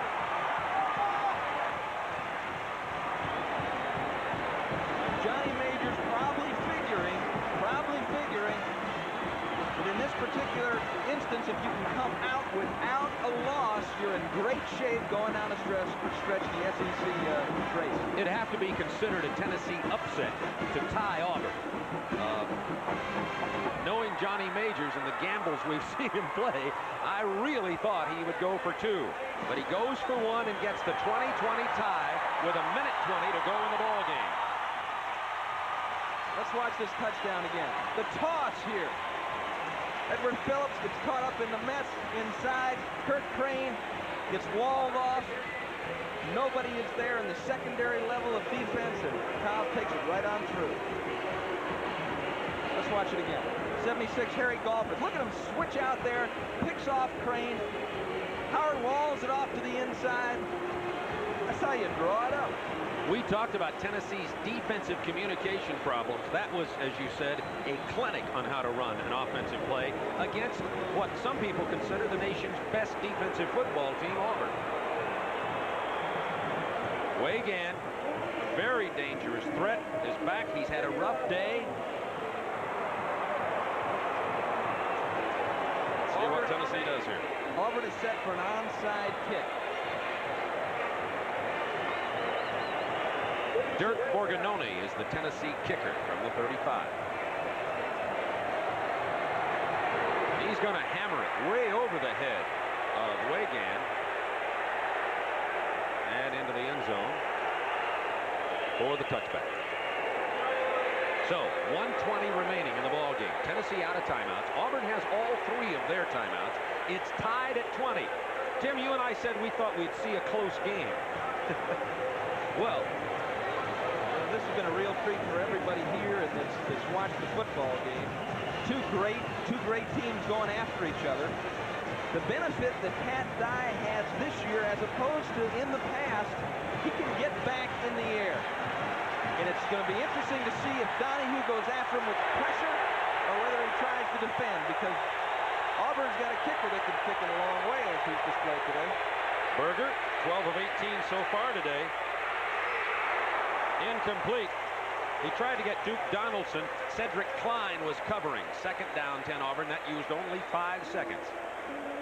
And Auburn had nothing underneath. They had nothing underneath to draw up Cedric Klein. He just kept getting depth, and he put himself in a beautiful, beautiful spot. Berger just had to throw that one out of bounds. Well, are they going to second guess? Let's say it stays tied. Is Johnny Majors going to be second guessed for time, in your opinion? I don't think so. I think that's the intelligent decision for him at this point in the season. Berger on 2nd and 10. A lot of time. Popped in the air. Almost picked off by Kimbrough. It was tipped by Hovanek, and you saw number 82 Kimbrough try to come up with the flopping ball. Whoa, my. Decent protection. You see Kimbrough forcing the action. Hovanek, great job. Beautiful timing. Ball up in the air. Kimbrough there. Should have made that play. Could have made that play for Tennessee. Get a penalty here. Against Tennessee. Holding is the call on Tennessee. And I think it was against lawyer Tillman. Tillman was down here to our side and tried to fight his way up through the defenders. The clock down to 1:08. That's a first down. It moves the ball out to the 30-yard line. Tied at 20. Remember, Auburn's kicker, Win Lyle, has a 52 and a 55-yard field goal today. Berger. Incomplete. Kramer. At the 35-yard line, Joseph and Bolton wanted pass interference. They're probably saying Kramer was going for the ball. So did Pat Dye. Watch this now. You're going to see him. He may get there a little bit early. Kramer reacts at the ball being thrown. Boom. He's there. There comes the ball. That was pass interference. Not called. Upsetting Pat Dye. Second down, 10 Auburn. 1:03 to go in the game. Tied at 20. Pat asking Pat Sullivan what he's got called.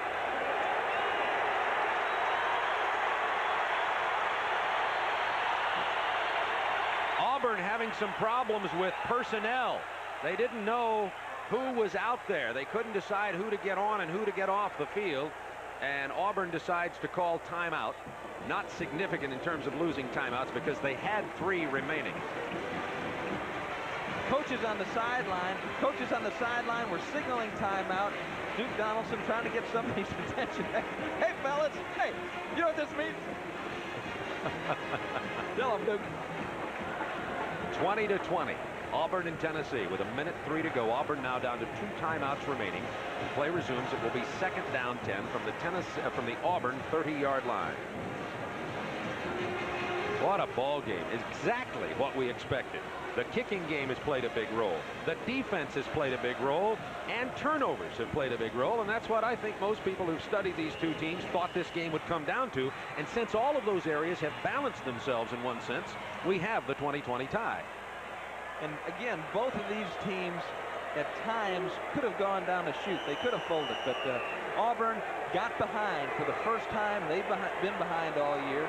And, man, they marched the ball 80 yards and score a touchdown and just show the Volunteers that they came to play. Tennessee at that point could have gone down, but they didn't. They fought their way back. Now, with 1:03 to go, second down 10 Auburn from their own 30. There are 2 timeouts. Auburn has plenty of time if they can move the ball successfully.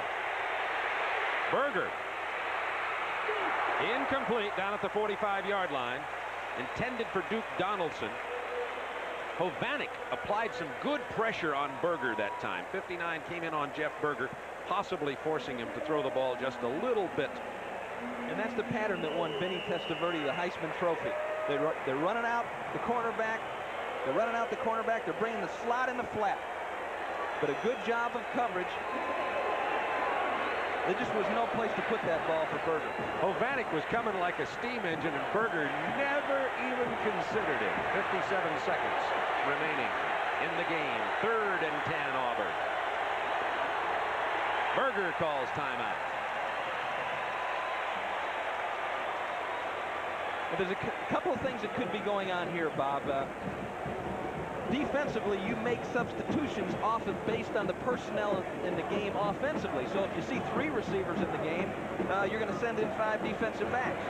What's been happening is Auburn has been holding people before they send them to the sideline. So they're not sure whether it's going to be 3 wide or whether it's going to be a regular set. And thereby causing a problem for the Tennessee coaches trying to make a decision. Pat Sullivan in the orange jacket talking to Jeff Berger. Pat talked about coming back to football after being in business, and he said, you know, the bottom line is just that there's nothing that can replace that Saturday afternoon feeling. I mean, you can walk in anybody's boardroom, and it's just not the same. And he complimented his wife, Jeannie, on being supportive and turning him loose to go back to doing what he really always wanted to do. Had the inclination to be a coach after he completed his pro career, but didn't want to make the sacrifice in terms of his family. Now, if you're Tennessee, do you lay back and play prevent on this? It's 3rd and 10. It's at the Auburn 30 with 57 seconds to go. Or if you're Ken Donahue, do you send them? Well, being as slow as I am, I get my linebackers out of there. I go ahead and make them complete the pass in front of them. Let's see what Ken's going to do. He's playing man under. It's complete to Donaldson out to the 42-yard line. 1st down. That'll stop the clock with 50 seconds left. 12 yards on the pass reception. Auburn called 2 plays in the huddle. They played 2 deep man under, so if a guy gets clear going across the field, he's going to keep on running. There may be no one there to tackle him. Complete again, this time to the 46-yard line, and the clock runs now at 40, 39, 38, and counting. Auburn up over the ball. Clock still running. Auburn has 1 timeout remaining. They're electing not to use it here. 29, 28. There you see it in the lower right. Berger. Plenty of time. Complete to Bolton. Broke the tackle, got the 1st down. Now they're going to spot it at the 42.5-yard line. 19 seconds remaining in the game. That 1st down stops the clock. Anything inside the 40 will put Win Lyle within field goal distance. The 40-yard line is a 57-yard field goal if he kicks it from the 40. That's the line of scrimmage. That'll give you an idea as to how close Auburn is to the Win Lyle field goal range. Auburn uses their final timeout with 19 seconds remaining, and it's tied at 20. Now, if you're Tennessee, Tim, because they're starting to penetrate the field goal range, do you have to change your line of thinking here defensively? I think you do. I think you have cornerbacks that can cover. I don't think that's the problem, and I don't think that Auburn's going to try to throw it up over the top. So you have to be more concerned, really, about Walter Reeves and about the running backs. James Joseph is the guy that catches the ball best coming out of the backfield. I wonder if Win Lyle, 18-year-old freshman, 19 years old, excuse me, from Auburn, he's a hometown boy, walked on, got the kicking job. He's number 6 on your right. He kicked a 52-yarder. He kicked a 55-yarder earlier. You can see the concentration and the mind game that's going on with that kicker. That young man is going to be possibly attempting a game winner in front of 93,506. But now it's 1st and 10 from the Tennessee 43. 19 seconds to go in the game. Auburn out of timeouts. Tennessee 4-man rush. Berger. Weigand catches it at the 33-yard line. Clock down to 7 seconds. It's ticking. They're out of timeouts. The clock is down to 0. This game is over. Auburn out of timeouts, could not get the ball snapped quickly enough. And Tennessee, unbelievably, does not have to see the final play. Auburn could not do anything in terms of getting the field goal unit in because they were out of timeouts. Berger obviously, at least obvious to me, wanted to get the ball, throw it out of bounds, perfectly legal, stop the clock, bring in the kicker. They couldn't get it done. The clock ticked down, and Pat Dye and Johnny Majors will remember this one for a long, long time.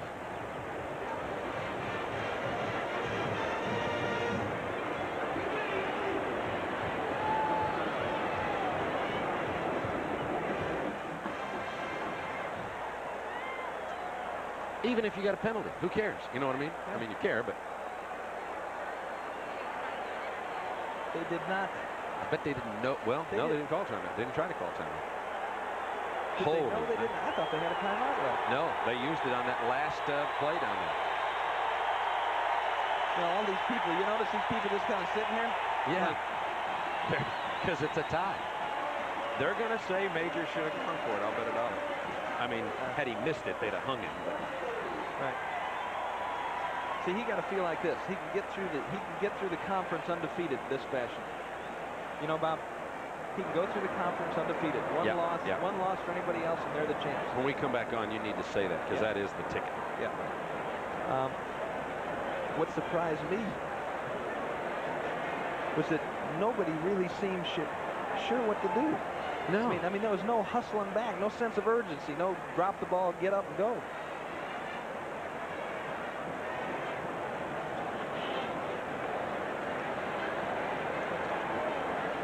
Okay, let me recheck now my order of things. What do I got coming out of here? Player of the game. Okay, POG. Okay. The stats. I'm going with this unless I hear otherwise.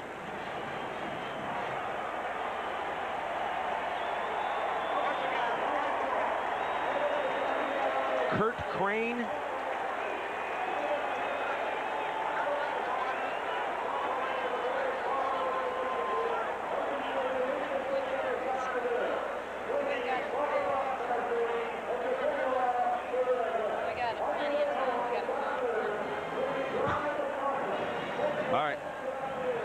Put 4 o'clock? No. Half an hour?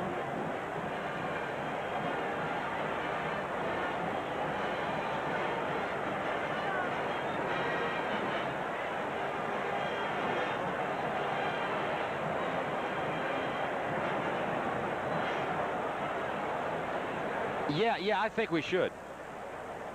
Before player of the game. All right, great. Right. Somebody explain it to me. I love this. This is where Tim gets a chance to explain it.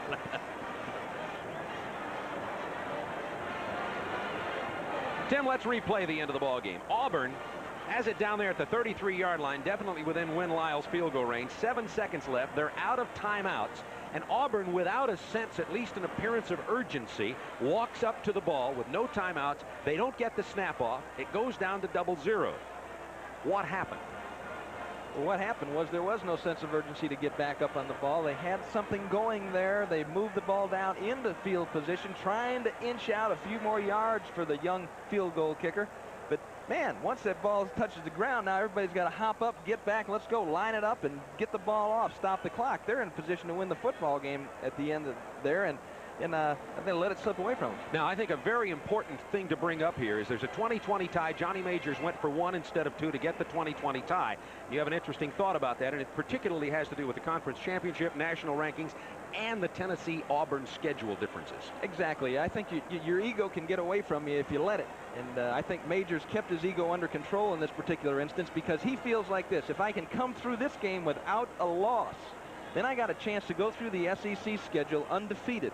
If I do that, my chances are good that I'll win the SEC championship. Whereas if I go ahead and do what everybody in an orange shirt in this stadium wanted me to do, I might not get the extra point, and thereby I have a loss, and I lose the football game and put myself in a bad spot when it comes to championships.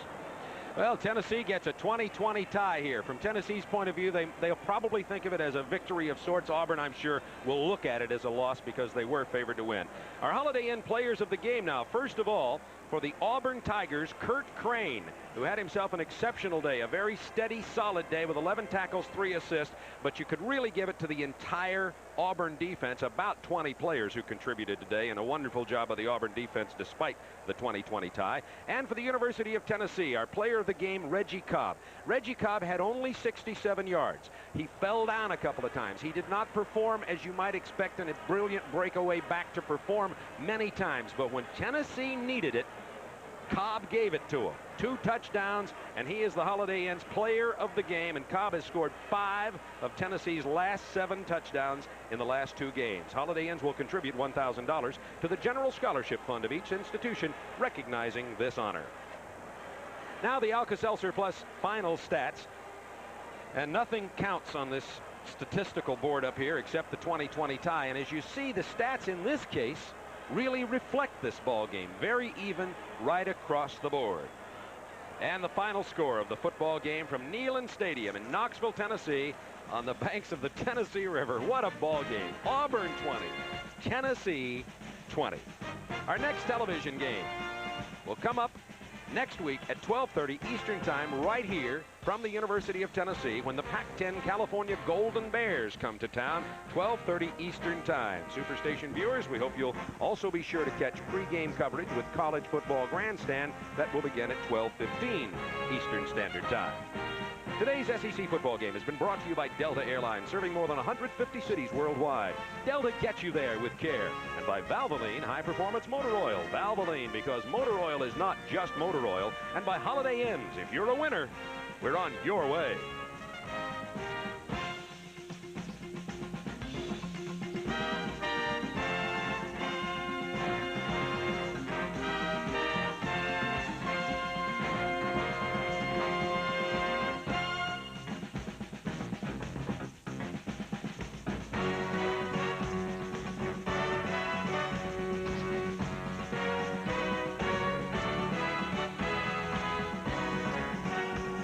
The executive producer of TBS Sports is Don McGuire. Today's game has been produced by Skip Ellison, directed by Tom Smith, associate producer Rodney Triplett, the associate director Gary Lehman, and the rest of the fine TBS crew.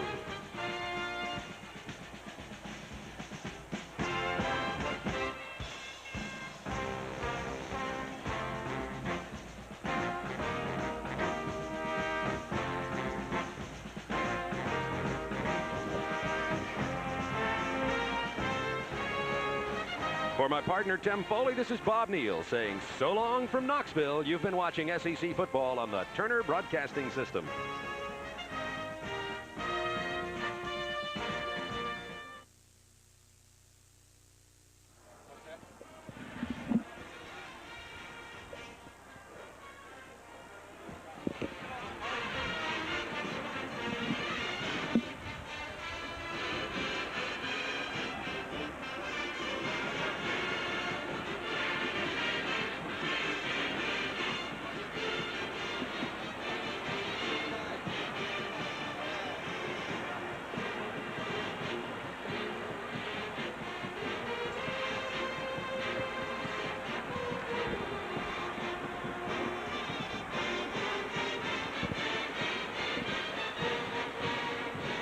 I'm going to ask him.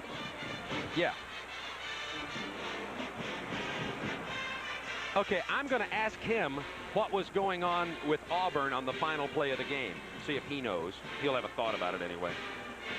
And I'll ask him about the tie and what it means to Tennessee and all that. And if he had made that one tackle, we'll just tell him. Yeah, we'll say, Kelly, we just brought you out here because, I mean, how's it feel? Tennessee would have won this game 20-13.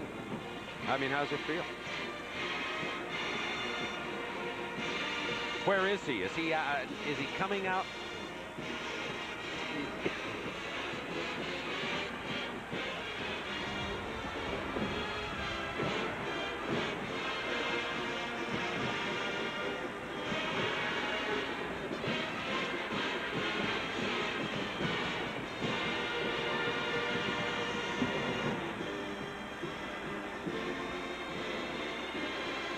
He played a great game. DeLong.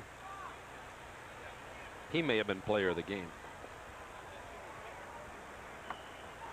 Now they pick Kurt Crane. I know it. And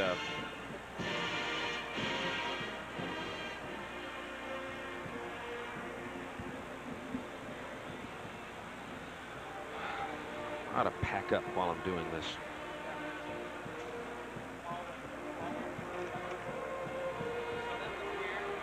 That was a weird ending.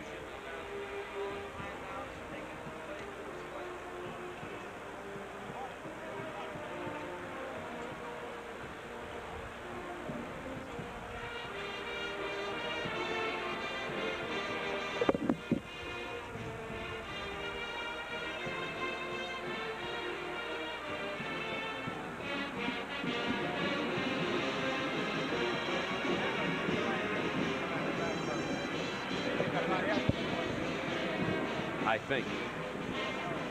Hello.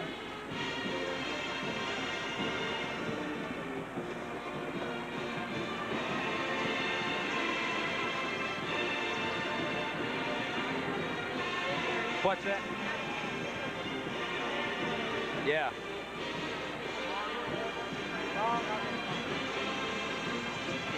DeLong had a better game anyway.